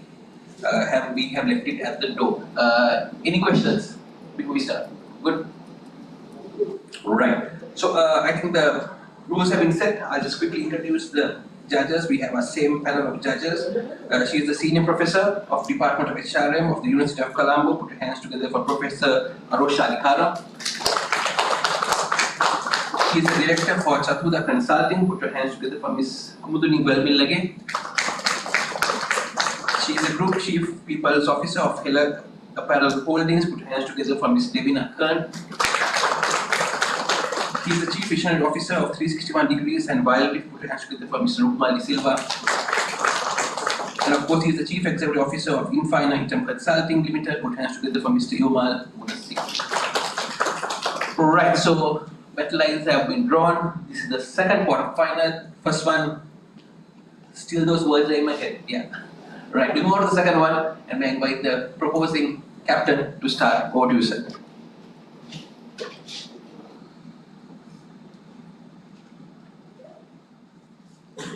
Good evening, ladies and gentlemen. So, as we debate about equity-driven policies and equality-driven policies, let me start by saying what is equity-driven policies and what is equality-driven policies. Now, before going into that, I would like to say what a policy is. A policy is a set of ideas or a plan of what to do in a particular situation that has been agreed to officially by a group of people, or in this case, the organization. That's what the Cambridge Dictionary says, that the Oxford Dictionary says. But it's very important that to recognize policy as a formal statement or a guideline that outline organizations' principles, rules, and procedures for specific activities. And when it comes to HR policies, those are written guidance on how a wide range of issues, ladies and gentlemen, a wide range of issues should be handled within an organization. It provides a guideline. So those are the policies. Now, should the policies be equity driven, or should these policies be equally driven? What do you mean by being driven? That means the main component driving the policy, the main component behind the policy should either be equity or should either be equal. In this starts, we say it's equity. Let me come into that with the definition of equality and equity. According to Harvard, all the HR topics basically, equity is about ensuring fairness by recognizing and addressing the individual needs. Recognizing and addressing the individual needs, challenges, circumstances of each person, while equality treats everyone the same. In summary, while equality focuses on equal treatment for all, equity seeks to address the underlying reasons for inequality. Equality is based on assumption that everyone is on the same starting line, basically. It's on the proposition that everyone is on the same starting line. That is why, when it comes to policy developments, employers must consider whether their policies create the same starting lines or whether they help the employees reach the same finishing line. In recognizing that the employees finish in the same finishing line, they need to account all the other factors that creates inequality. You can't be treating everyone the same. You can't be giving everyone the same pair of shoes. You got to give the shoes that fit for that particular person. That is equity. So I would like to also say, equity goes beyond treating everyone equally. It tailors the resources, opportunities, and rewards to meet individuals' unique needs. I would like to bring in a small example. So a mother has twin daughters. What she does is, she buys the twin daughters the exact same toy when they were small. The exact same toy, ladies and gentlemen. Why? To avoid jealousy, right? To stop one daughter crying over the other daughter getting a different toy. Basically to avoid jealousy. But when they grow up, the mother gives one child a piece of art, craft work basically. The other child, she gives a chemistry set. That's when they're growing up. Now that is recognizing the unique needs, what each daughter is passionate about. That is equity in my understanding, in our understanding. You can't be giving the same toy anymore, because giving and recognizing that, okay, this child is good in chemistry, this child is good in art, and you cater to those needs. The motherhood caters to those needs. By catering to those needs, what the twin daughters will get is ability to grow, ability to be successful. Because that's what gives them the passion to grow. Now we are linking equity-based policies here to organizational success. From that example, I draw into organizational success as well. It's just not profitability. It's not profitability. It's about aligning the organizational values and employee values. It's about your workforce, because we are talking about HR here, right? Although the topic doesn't mention HR policies, surely it got to be HR, right? So in here, what we are focusing is on HR. So the HR matrix needs to be look good. The HR matrix should contribute towards the organization's success. And also, in this day and age, the organizations have very complex problems. We just faced a recession. The whole world went through economic downturn. So organization success means navigating through those challenges. Equality is a necessary but a limited starting point. It's a limited starting point. Organizations that need to be success need to put extra effort. And bring out the equitable policies as well. How they are going to do it is through getting equity into the policies. To that, they need collaboration. They need to clearly set out who's responsible in the policies. They need to communicate. They need to trade. They need to do all those things and embed that into policies. Then, of course, the investments that you make for DEI will be successful. So my friends will talk about very important components of this HR policies that we are talking about from equity-driven angle, and my third and fourth speaker will be ready to rebut any of the arguments that were presented by the proposition team. Thank you. Thank you. Can I give round of applause?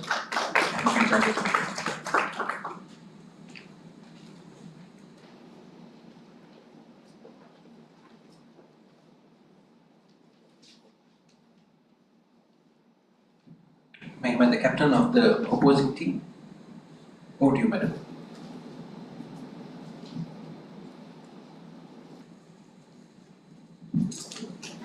Honorable judges, esteemed proposition, and ladies and gentlemen of the audience, let's start with a situation that's familiar to all of us, salary negotiations. So we have two candidates in an interview, same job, same credentials, same experience.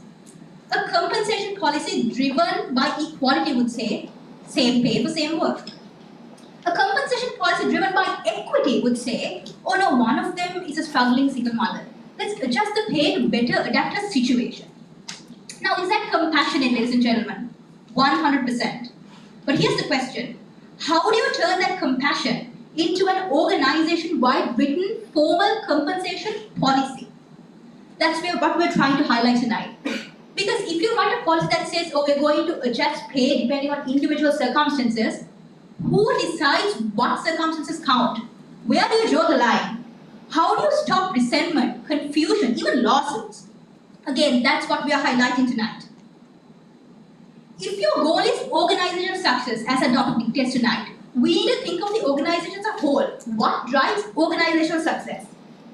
For that, we need policies that are rooted in trust, in transparency, and in performance. That is where equality-driven policies come in. Equity is powerful, yes, but not as the entire rule book. Esteemed captain of the opposition, your example about the exact same toy for when they were children, but when they grow up, you adapt to what they want, and you give one a chemistry and another an art book. As we go on, I will show you why that is not applicable in a corporate context. Works for parenting, great, but it's not applicable in a corporate context, and I'll tell you exactly why. Let's begin by defining the terms of tonight's motion. Just like the esteemed captain spoke about, a policy. Right, so he defined a policy using the Oxford and Cambridge dictionary, that is a normal definition. But since we are talking about the HR context tonight of organizations, here's a better definition from the Chartered Institute of Personal Development. A policy is a written or formal guideline that provides clear, consistent instructions for how organizations handle specific matters. So these policy examples, we have recruitment policies, compensation policies, leave policies, performance evaluation policies, all this. And each of this is central to employee experience. Esteemed captain, when you went into your definitions, you defined policies, we agree. But then you went on to define equity versus equality. Now the fundamental problem with that is we are not talking about equity versus equality as a standalone.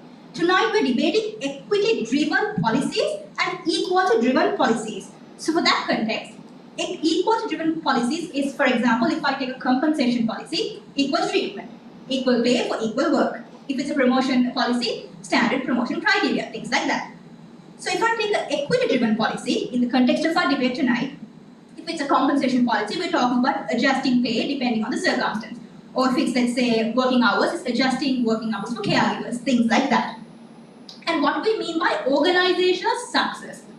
Organizational success tonight, we're not talking about individual fulfillment for each employee, as equity would predict. We're talking about overall outcomes for the business. So things like meeting strategic goals, profitability, very important, high performance, morale, things like that.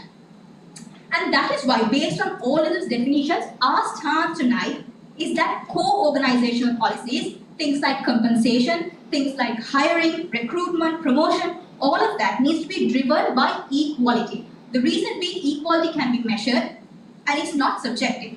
Because when you use equity, equity replaces objectivity with subjectivity. And then you mess with the rules, and that's where trust starts to break down. Now here's how my team and I will build this case tonight. I, as the captain, has defined our stance and have shown you why we think equality-driven policies should define policy making. Our second speaker will show you the practical gaps in equity-driven policy making. Finally, our third and fourth speakers will dismantle the opposition's argument and show you why exactly equity-driven policy making does not work, and we need to stick with equality-driven policy making. So as I wrap up, I want to bring all this together. Policies are not designed to solve individual problems. Policies are designed to drive organizational growth.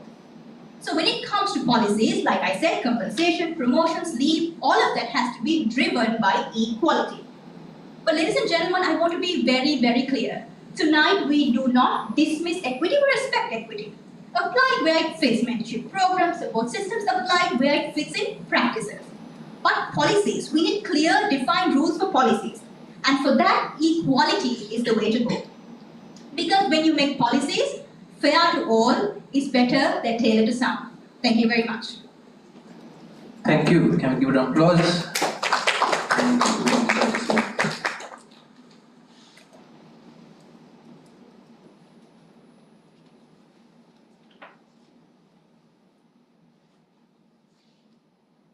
Name the second speaker of the proposing team. Over to you, sir. Good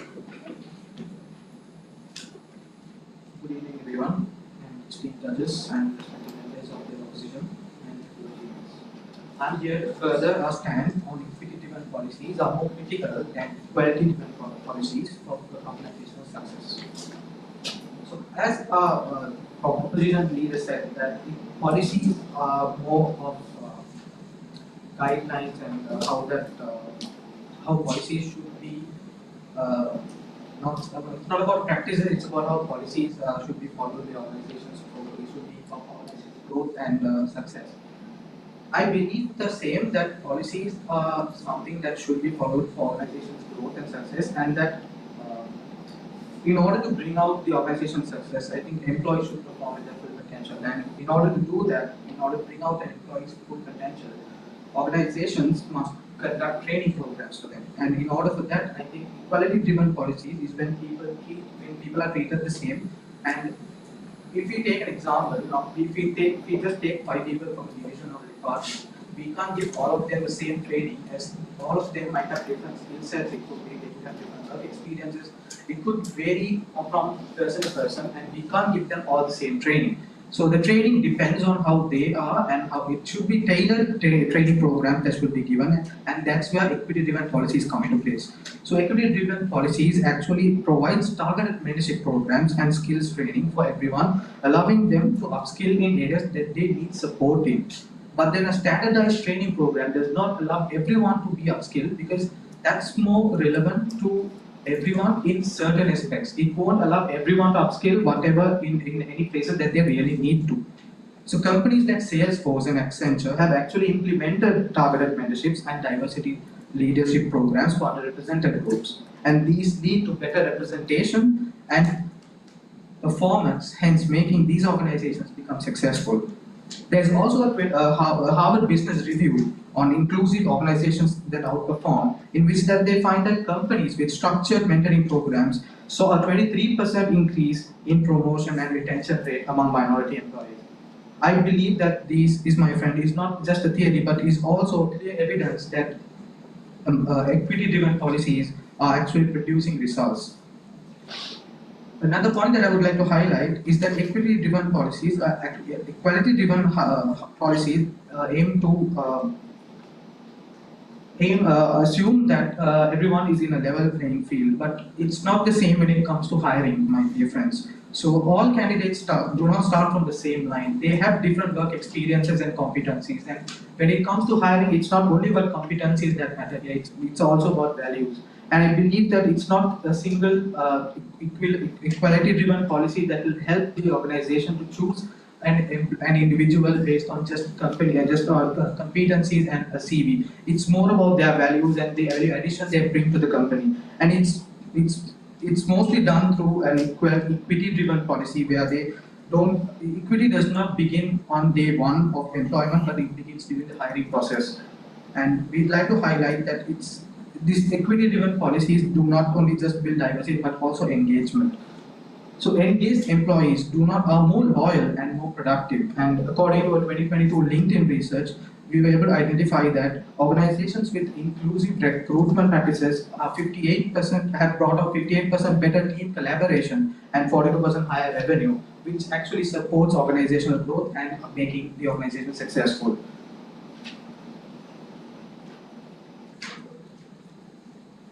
There is also a case study, my dear friends, on a non-profit organization based in Cambridge known as En route Education, who actually supports low-income immigrant youth through out-of-school programs.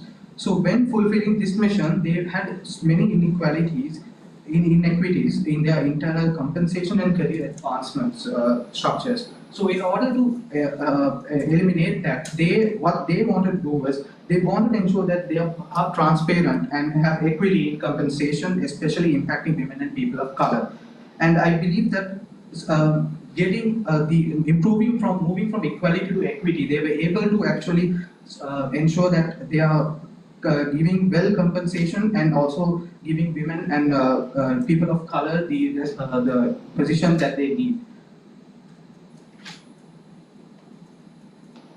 Another point that I would like to highlight, my friend, is the employee turnover, which is costly in terms of both money and morale. But when employees feel overlooked or unsupported or not fairly treated, they believe that they're more likely to leave the company. And equity-driven policies here directly addresses these concerns. So by offering their support based on individual needs and creating a sense of fairness and inclusion. And this is where, my friends, when equity pay comes into play. So internal equity is something that ensures that employees with similar roles and responsibilities are compensated fairly. And key practices that includes job evaluation and transparency are term factors that considers internal equity. And external equity is something that brings out the competitive pay within a broader market range that I would like to highlight. So last but not least, I would like to end this by saying that equity-driven policies are not about giving some people more, but it's about removing invisible barriers that are there so that everyone can contribute to their best. Thank you. Can I give a round of applause? And we do the judges' vote.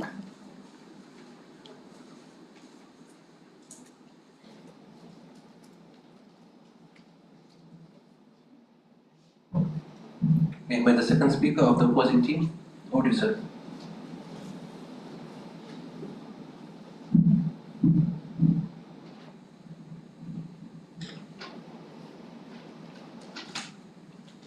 Honorable judges, esteemed proposition, and the audience. Let's get one thing straight. Organizational success doesn't depend on sympathy. It depends on systems. And what exactly builds systems? It is equality-driven policies.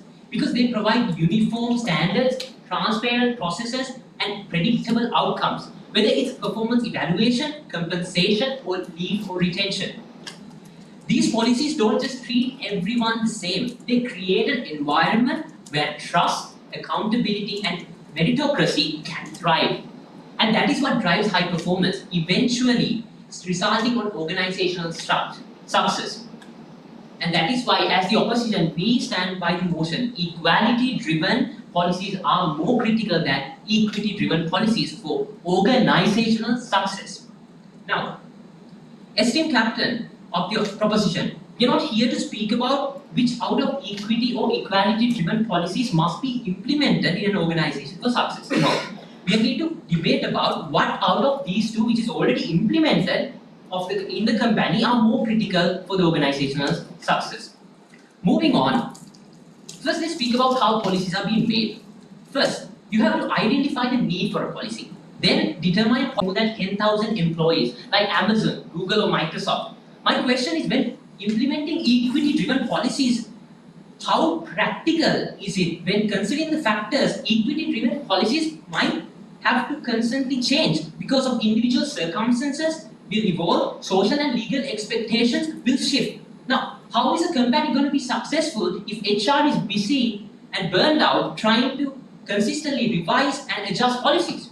And that's why exactly equality-driven policies are crucial for organizational success. Because a single rule applied to all will produce confusion and inconsistency. And it's scalable.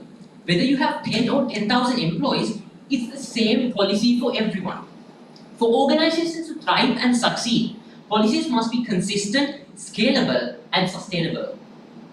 Next, equity-driven policies are for a targeted audience. One of many real-world examples where equity-driven policies were questioned, is in Walker v. Cooperative Group, where Samantha Walker, the chief HR officer, was paid significantly less than her male peers who were in the same position. The company tried to justify this based on equity-like reasoning, saying that her male peers were seen as harder to retain, more experienced, or more critical for the company's survival. But the tribunal found out that subjective equity-based decisions without clear criteria harm team trust and damage company credibility. Now, let me ask the proposition. How is a company going to be successful when there's damage to organizational credibility? And how can you deny how crucial equality-driven policies are when equity, in the other hand, is harming organizational reputation instead of driving it for success? And finally, equality is the foundation for success. Take policies like PMS, Personal Management System, leave and retention, salary and compensation. These are policies which are common to all, to gender, to ethnicity, or to being differently able. Why? Because these policies ensure equal access, equal treatment for all employees. If not, what will happen? Well, people will start asking questions, and that can undermine meritocracy. And when fairness feels one-sided, there's a possibility that your employees might leave due to lack of motivation. But if your policies are equality driven, you don't have to worry about it, because it promotes fairness, prevents bias, promotes meritocracy, and also keep employees motivated. Now, before I end my case, let me leave you with a practical scenario, and I'm expecting an answer from the proposition. Imagine you're managing HR as a fast-growing company with 5,000 employees. Now, instead of one clear leave policy, you're required to adjust case by case. One employee needs extra days to burn out, another for travel stress, another for personal commitment. Soon, every policy becomes a negotiation. Now, let me ask the proposition. In this chaos, how do you maintain consistency, ensure fairness, and drive long-term organizational success? Let me reiterate that. How do you maintain consistency, ensure fairness, and drive long-term organizational success? Thank you. Thank you. Can we give a round of applause?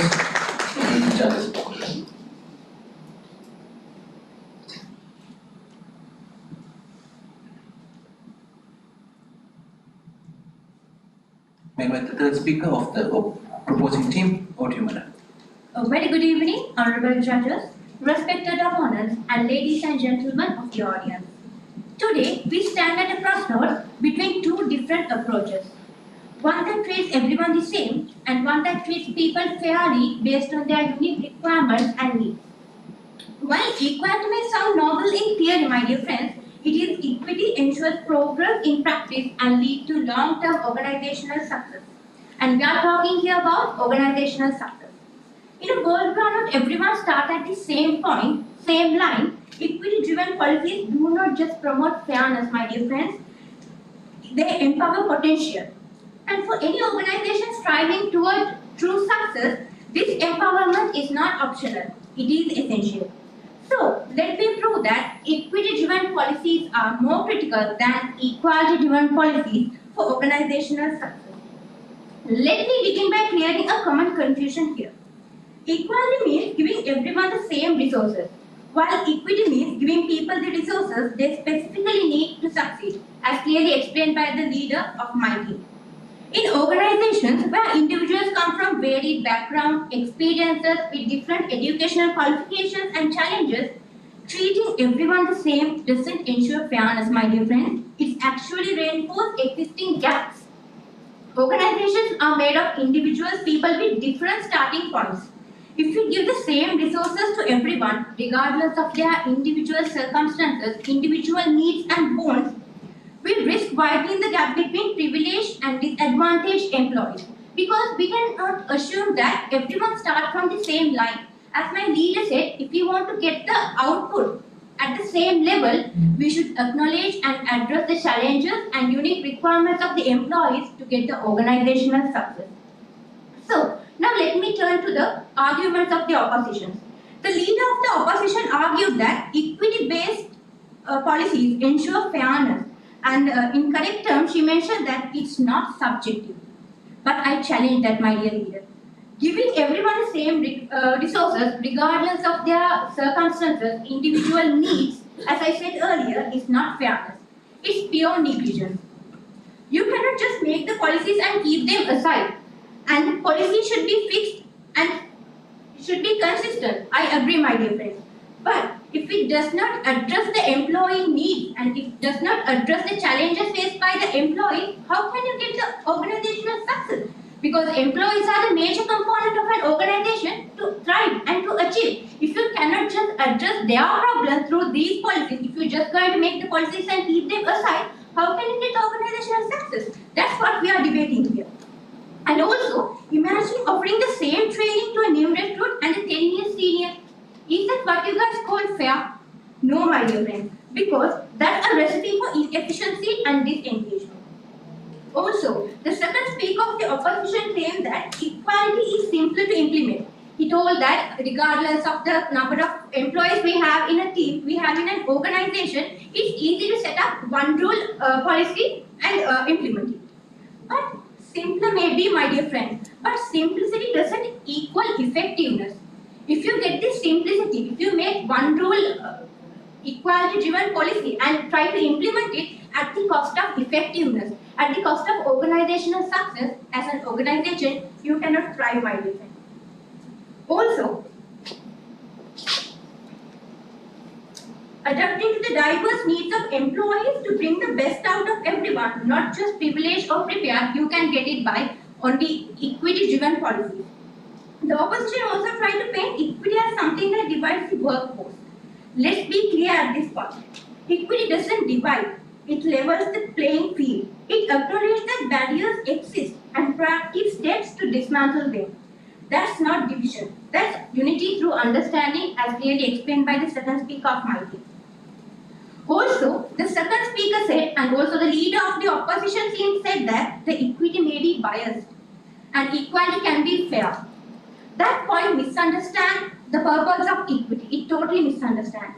Because equity is not bias, it's balance. It's how you balance the input and the output of an employee by addressing their unique challenges, needs, and backgrounds. Bias is when decisions are based on favoritism. Equity, on the other hand, is about recognizing the people face different barriers and challenges and providing what they need to perform at the same level and to get the same output from all the employees. Also, when employees feel supported based on their actual needs, not just one rule book, not just equality-driven policies, they become more productive, loyal, and innovative, and that drives the success of an organization. So, without no doubt, it's clear that equity-driven policies are more critical than equality-driven policies for an organizational success. Thank you. Thank you. Can we give an applause? The judges vote.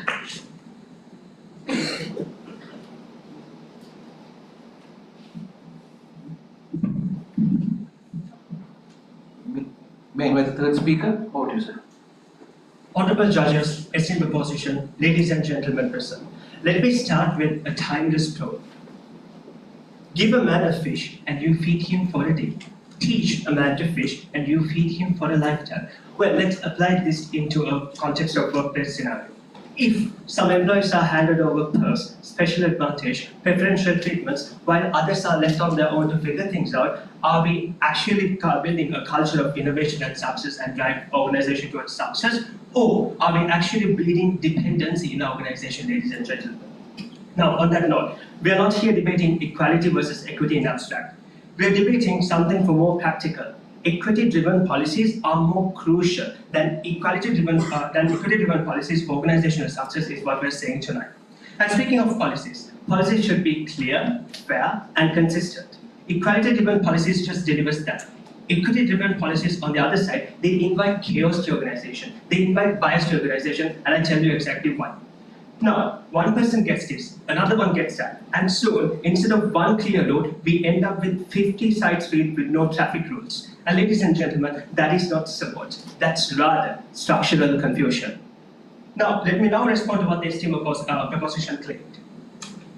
The esteemed captain of the proposition tried to be very convincing about how organizational HR policies should be driven by equity. Well, talking about HR policies, one policy, for example, promotion.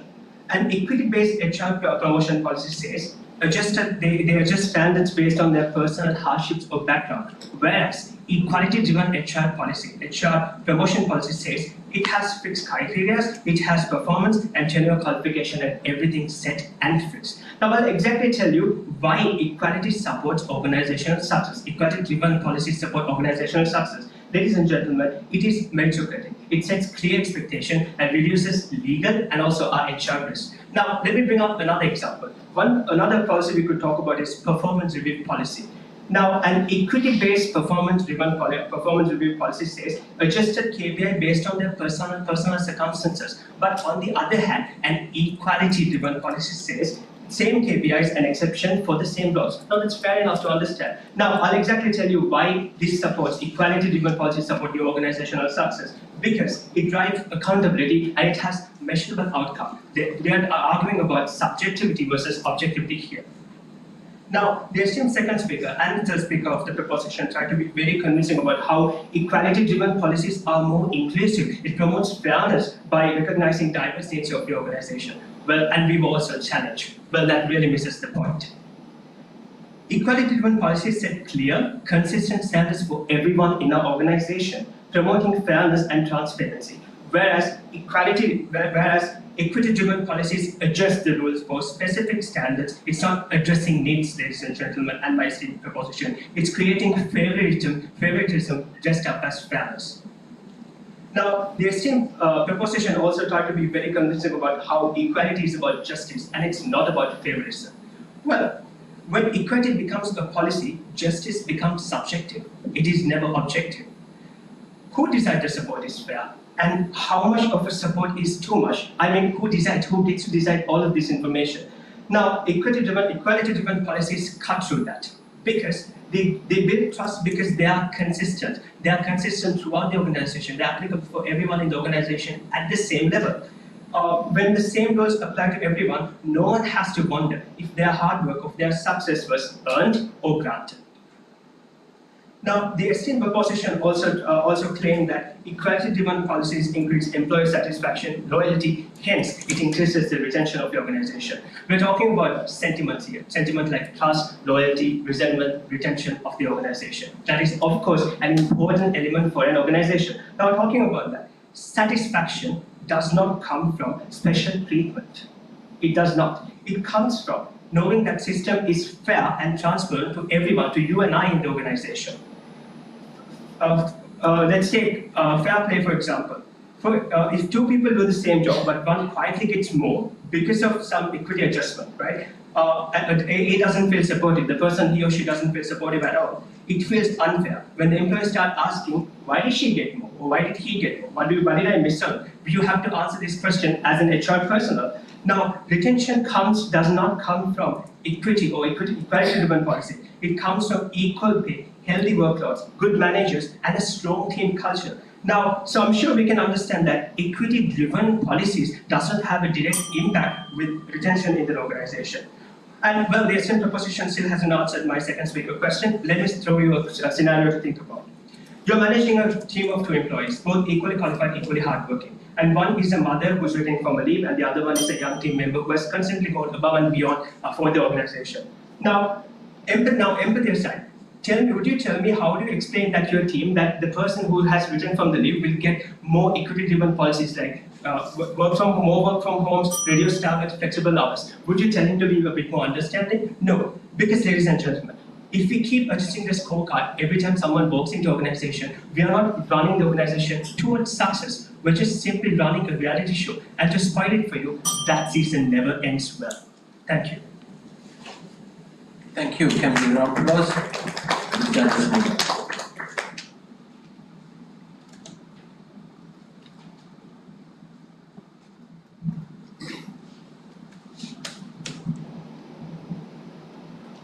Let's move on to round 4, and may I invite the fourth speaker of the proposing team.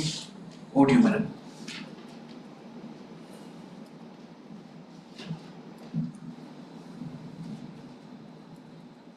Ladies and gentlemen, as Jim Collins put it, good is the enemy of great.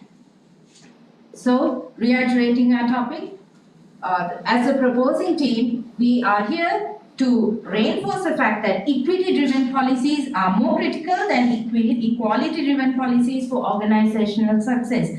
Getting back to my quote, good is the enemy of great. Now the opposing team has done a wonderful job in explaining how it is to be good. Now, as all of us have been putting it out, let me through the rebuttals of your points, show what it is to be great and to achieve organizational success. Now, the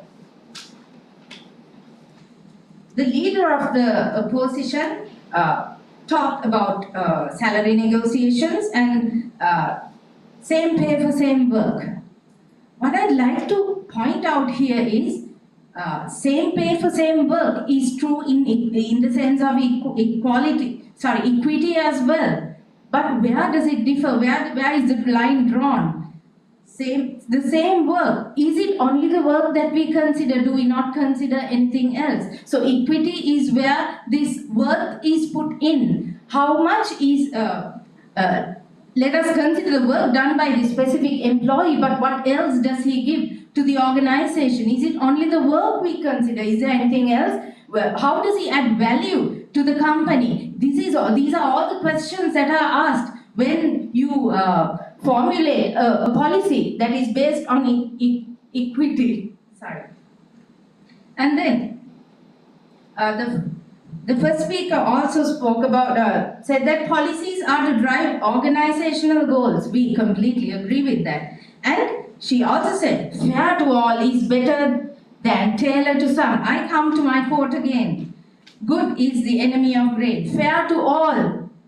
Become good. But it's the enemy of great. How do you grow up from that? How do you, being good is good. You can continue as a company, as an organization, but where does it draw the line for you to become more than good? How can you cater towards the success of the organization? Because as far as I've seen from none of the examples that the opposition has been giving, we never saw what it was to go from good to great. They all talked about being good. How does it promote to great? What are the factors? Now, the opposition, the second speaker of the opposition has been asking questions like how practical is it? I would like to ask how practical is it to achieve success by policies that are based on equality? It's answering that question. It's the motivation that an employee feels. Now, imagine all of us work in corporate environments. Imagine a set of people that do the same work. Obviously, some people work more than the others. The same job, but some people work more than the others. But based on all the facts that you have been giving us, it seems that both these employees are paid the same. Would that look good on the person who had worked more? Would he feel better? Oh my God, same pay? Would they feel that? Or with their performance, taking into consideration their performance, taking into consideration the values that are added to the company, would they feel like, oh my God, I should be doing more to this company. This company looks after me. Now see the employee B, he doesn't work as much as me. He doesn't contribute to the company as much as me. But look, I am promoted. I am given better pay. Why? Because that equity component is in the equation that we are considering. Also, there was a question that was posed by the second speaker. How do you maintain consistency and drive long-term organizational success? My dear friends, even when you were researching, didn't you hear about the DEI strategies that are brought up by the HR in order to inculcate these equity into their policies? From what I've heard from the opposition so far, I'm pretty sure they are of the belief that people come with different problems every day. From what they say, it seems these are new problems. Problems, my dear friends, arise has been there since the beginning of mankind. The same problems. Women have babies, people get sick, parents die. So, is it fair for us not to accommodate for that, not to give that employee credit for the work that he do just because he faces some sort of difficulty, not accommodating to ensure that his needs are met and that is cared by the HR. So, my dear friends, I question you. How do you say that equity-driven policies are more critical than equality-driven policies? The question is more critical, not critical, more critical than equality-based policies. The question is laid to you. Thank you very much. Thank you. Can we give an applause? We'll give the judges a moment.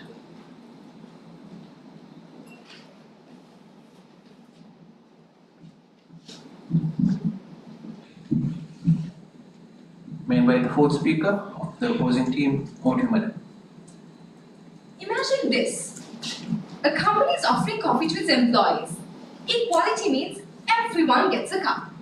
Equity means we spend hours figuring out who needs another shot of espresso or who needs a taller cup based on how tired they feel. Sounds nice in theory, but in practice, equality gets things moving. Equity keeps people debating. Now, don't get me wrong, we are not throwing equity under the bus. But, it's a lovely idea for case-by-case decisions. But what we're saying is very simple. Equity is a powerful principle, but it's not policy material. The esteemed captain from the proposition stated that equality doesn't account for individual needs. If we keep bending the rules from every bend in the road, then we might as well start handing over Employee of the Month awards to every single employee for just showing up. Because true fairness isn't about special arrangement. It's about setting the same rules for everyone and watching the best rise to the top. The esteemed second speaker from the proposition stated that equity is the future of organizational success. According to the Corporate Equality Index, 765 employers achieved a top score of 100, earning the coveted Equality 100 award, with 376 Fortune 500 companies actively participating. Now let me ask the proposition, why did they name this award Equality Index Award instead of Equity Index Award? It's because all these Fortune 500 companies already know that it's equality. Equality is what drives organizational success. The esteemed captain from the opposition gave us an example of a race. If you're writing policies based on the finish line, you're already missing the point. Because policies should define the rules of the game, not adjust the scoreboard based on, after the race starts, based on how the people's backgrounds are. Because equity tries to engineer outcomes. But success isn't something about outcomes. Initially, we have to set the foundation, we have to set the ground rules. It's not something you enable, but we have to set the groundwork in order to achieve success. The esteemed second speaker from the proposition stated an example of training programs. Absolutely, go ahead with training programs. Go ahead with all these initiatives. We are all for it, we support it. Bridge those gaps, amazing work, but let's get one thing straight. The topic we're debating today is not about programs or initiatives. We're talking about equity-driven policies or equality-driven policies. So what we today, our stance is about equality-driven policies, getting companies to achieve organizational success, not training programs or initiatives helping companies to achieve organizational success. The esteemed second speaker of the proposition stated that equity doesn't start on day one, but after the recruitment process. I respectfully disagree with that statement because equality-driven policies start from day one and it also helps after the recruitment process as well. Because when you hire the person and you give equal pay. That is an equality-driven policy. And then after you hire the person, after day one, they get promoted based on performance management, which is based on KPIs. So that is also based on equality, not equity-driven policies. Because if it's an equity-driven policy, they would consider all their backgrounds, the hardships they've been through. But because equality-driven policies, they give promotions or increments based on people's KPIs, based on their performance, which is equality-driven. Because it's same for every employee in the organization. The third speaker from the proposition asked whether equality is providing training to a new recruit and providing same training to more senior employees. Well, no. Equality-driven policies provide similar training for people within the same role, and senior people could have more managerial or more analytical thinking based training programs. And the fourth speaker from the proposition asked whether we only consider work and where do we draw the line? Well, let me ask you this. When it comes to equity-driven policies, where do you draw the line? Where do you draw the line between favoritism and fairness? Even Aristotle saw the danger of this. He stated that the worst form of inequality is trying to make unequal things equal, which is exactly what equity-driven policies attempt to do. Because they try to adjust the existing rules that are supposed to apply universally. So yes, support the single parent, help the employee returning from leave, but don't make entire policies based on personal exceptions. And the esteemed opposition didn't answer any of our questions, but here's another one. Would you rather bet on employees who have the same training or who would achieve organizational success as a whole, or bet on employees who just get a selective set of employees who get just selective training? And let's be honest, when the fire alarm goes off, you don't need a custom escape plan. You need one exit, clear instructions, and a system everyone can understand. Thank you. Thank you. Thank you. Applause.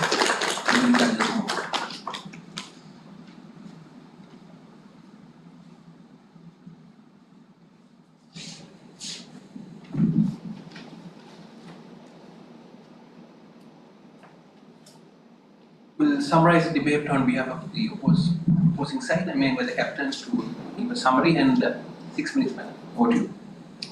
Fairness does not mean everyone gets the same. Fairness means everyone gets what they need. Now, this is a quote that you always hear to justify equity. But let's flip that quote.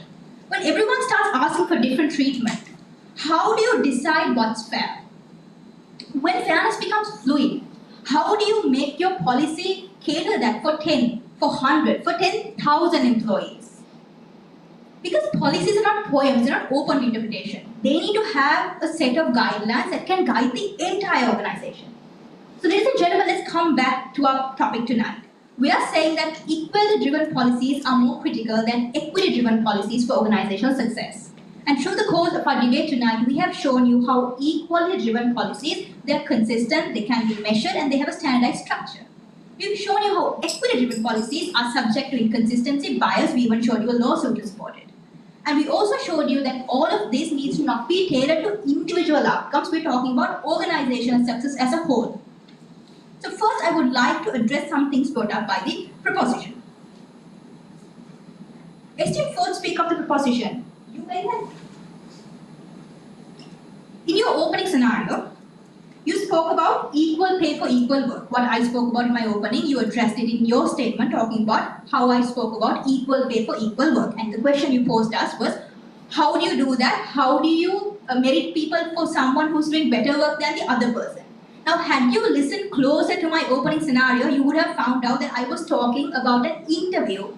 Okay, so two candidates coming for the same job with the same credentials, the same experience. I was saying that they deserve equal pay. So we were talking about employees who had been in the organization for a very long time. So an equality-driven compensation policy would say equal pay for equal work. That's what we were talking about. Esteemed fourth speaker, you also asked if people come to HR every day with different problems. That's what it sounded like from IAT. Well, indeed, yes, people do come to HR with different problems. That's the entire purpose of the job. So a company with 10, 100,000 employees, like we keep saying, they have different problems every day, and we need to have policies that can cater to all of these problems from bird's eye view and give out fair stuff. So esteemed fourth speaker, directly quote your quote, you spoke about good versus great throughout your speech.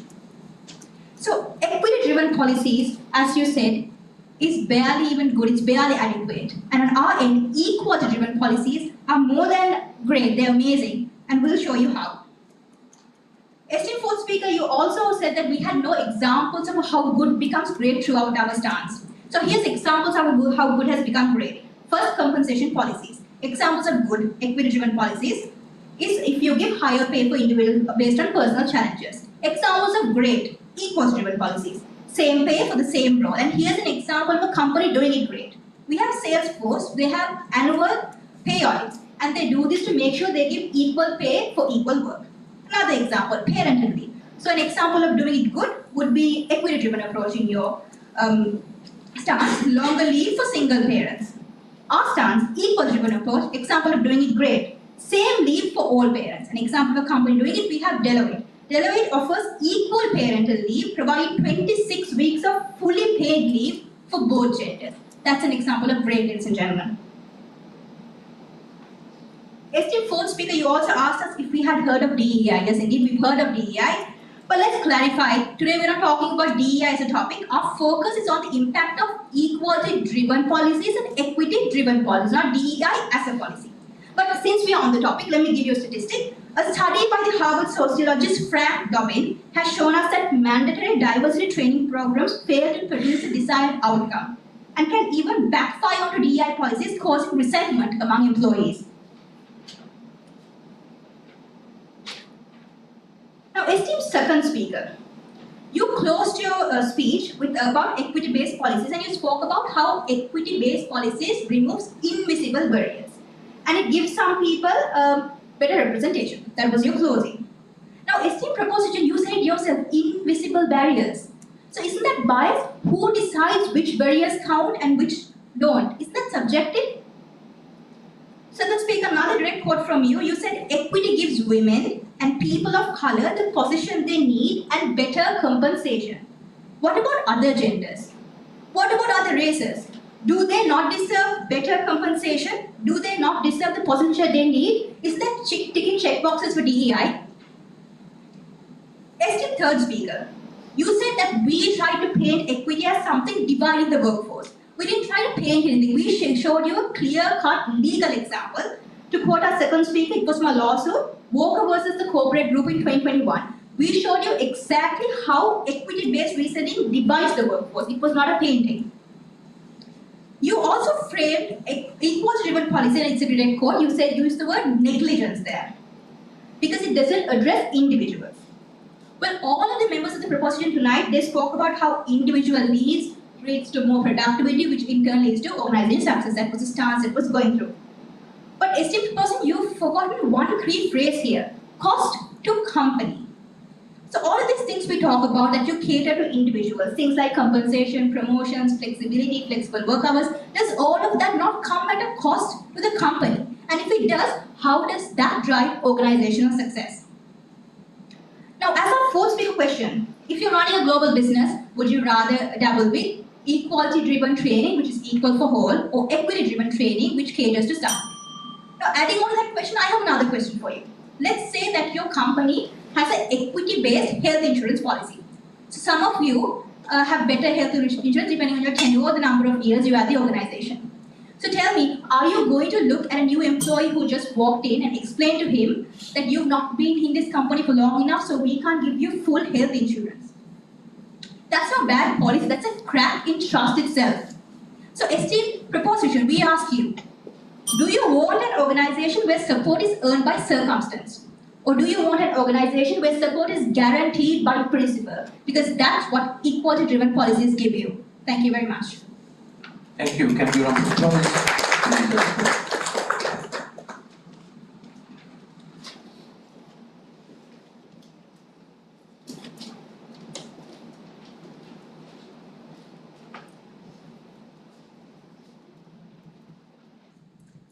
We'll summarize the debate on behalf of the proposing team, and what you say, you have 6 minutes.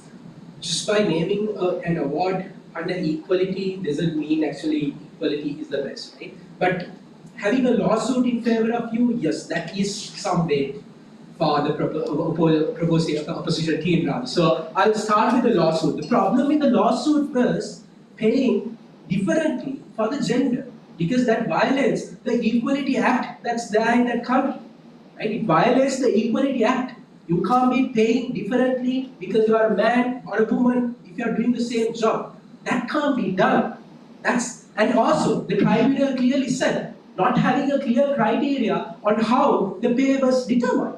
Not having a clear criteria. Ladies and gentlemen, the criteria needs to be set out in the policy. If the criteria is set out, answering your question, the discretion, how many days you are going to give, what sort of a situation you are going to handle, because we admit, everyone comes with problems. But we are on the bird's eye view, just for the sake of the organization, because it's not costly, because it's too easy.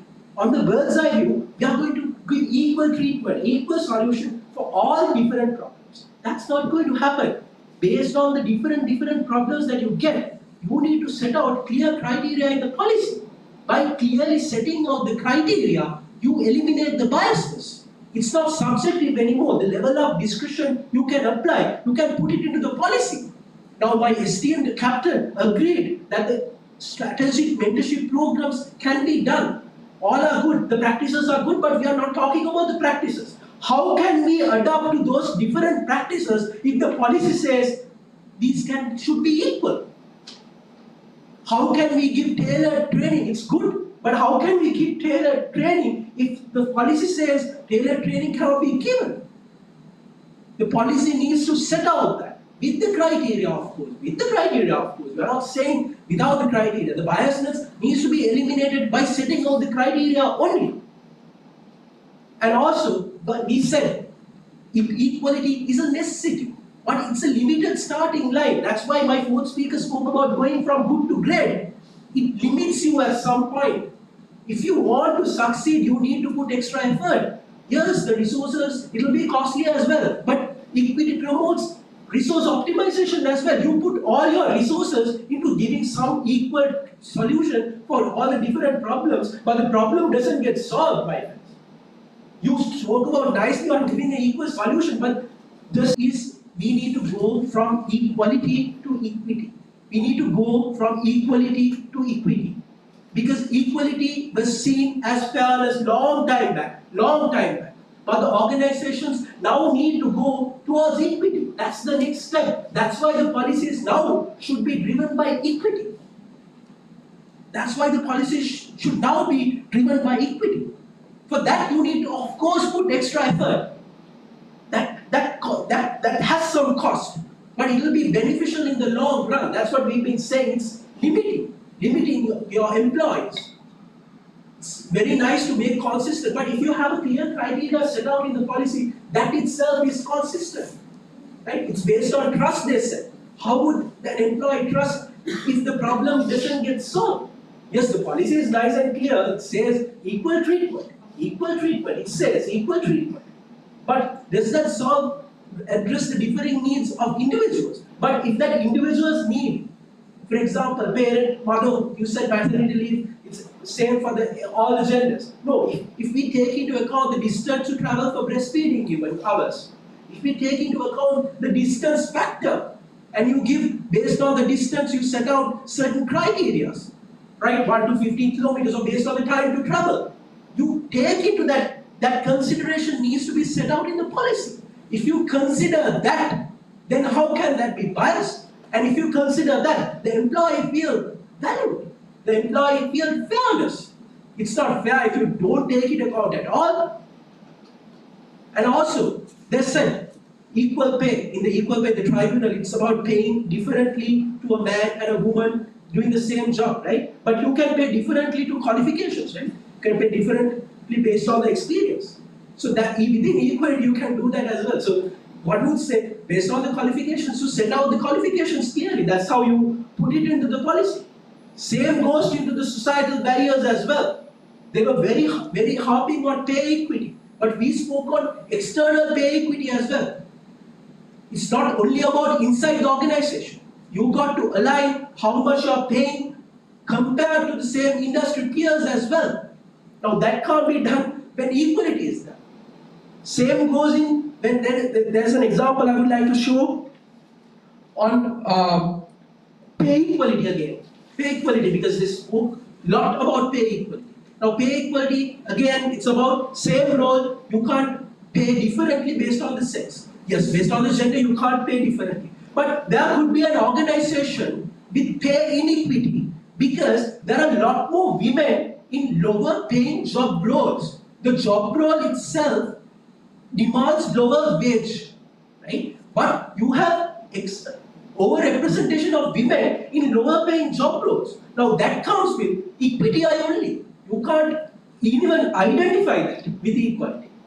Then you see, okay, then there's a problem. In my organization, women are mostly into lower paying job roles. Why is that?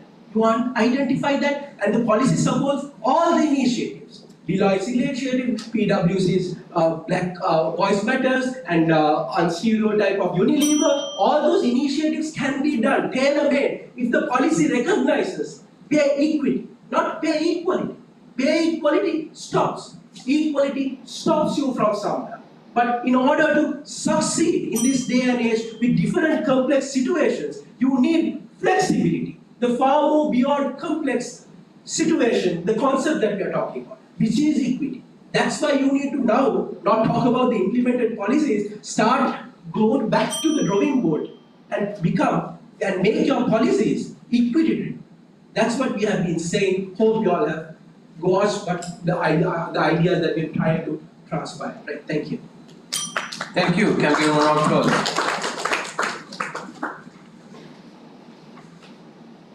So friends, we are on the topic of equity and equality. So friends, the first debate we had Hemas Hospitals walking in through the door to the first semi-final, and we'll come back and find out whether it will be CDP or Connect International. But irrespective of which team wins, can we give both teams a big round of applause? We give the judges a moment to come back with some feedback, and then we'll go to the decision. Thank you.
the judges back, so may I invite the judges to give some feedback and also give us the winner of the second quarterfinal. Over to you.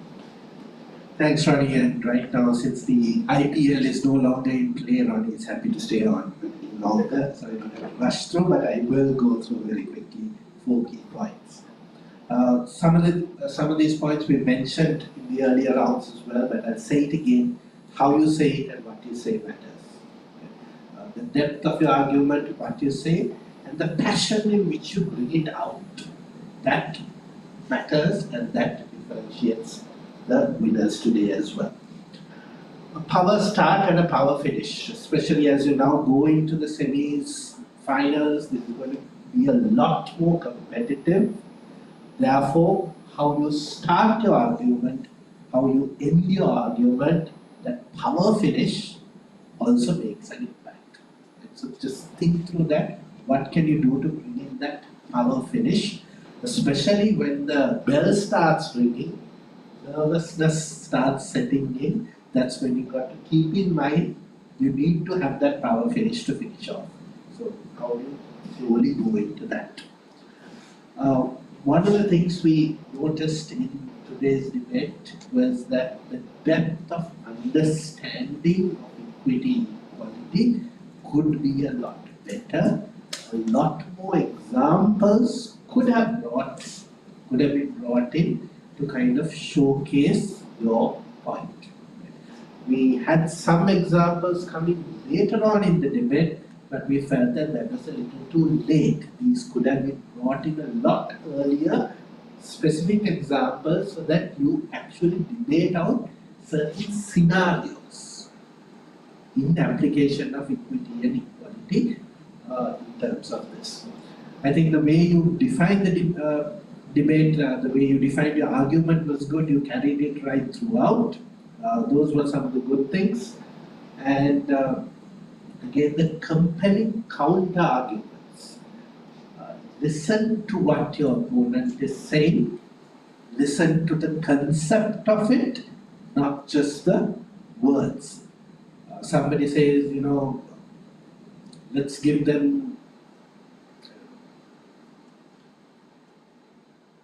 I can't think of an example right now, but let me try and come up with something. So let's say COVID days we had,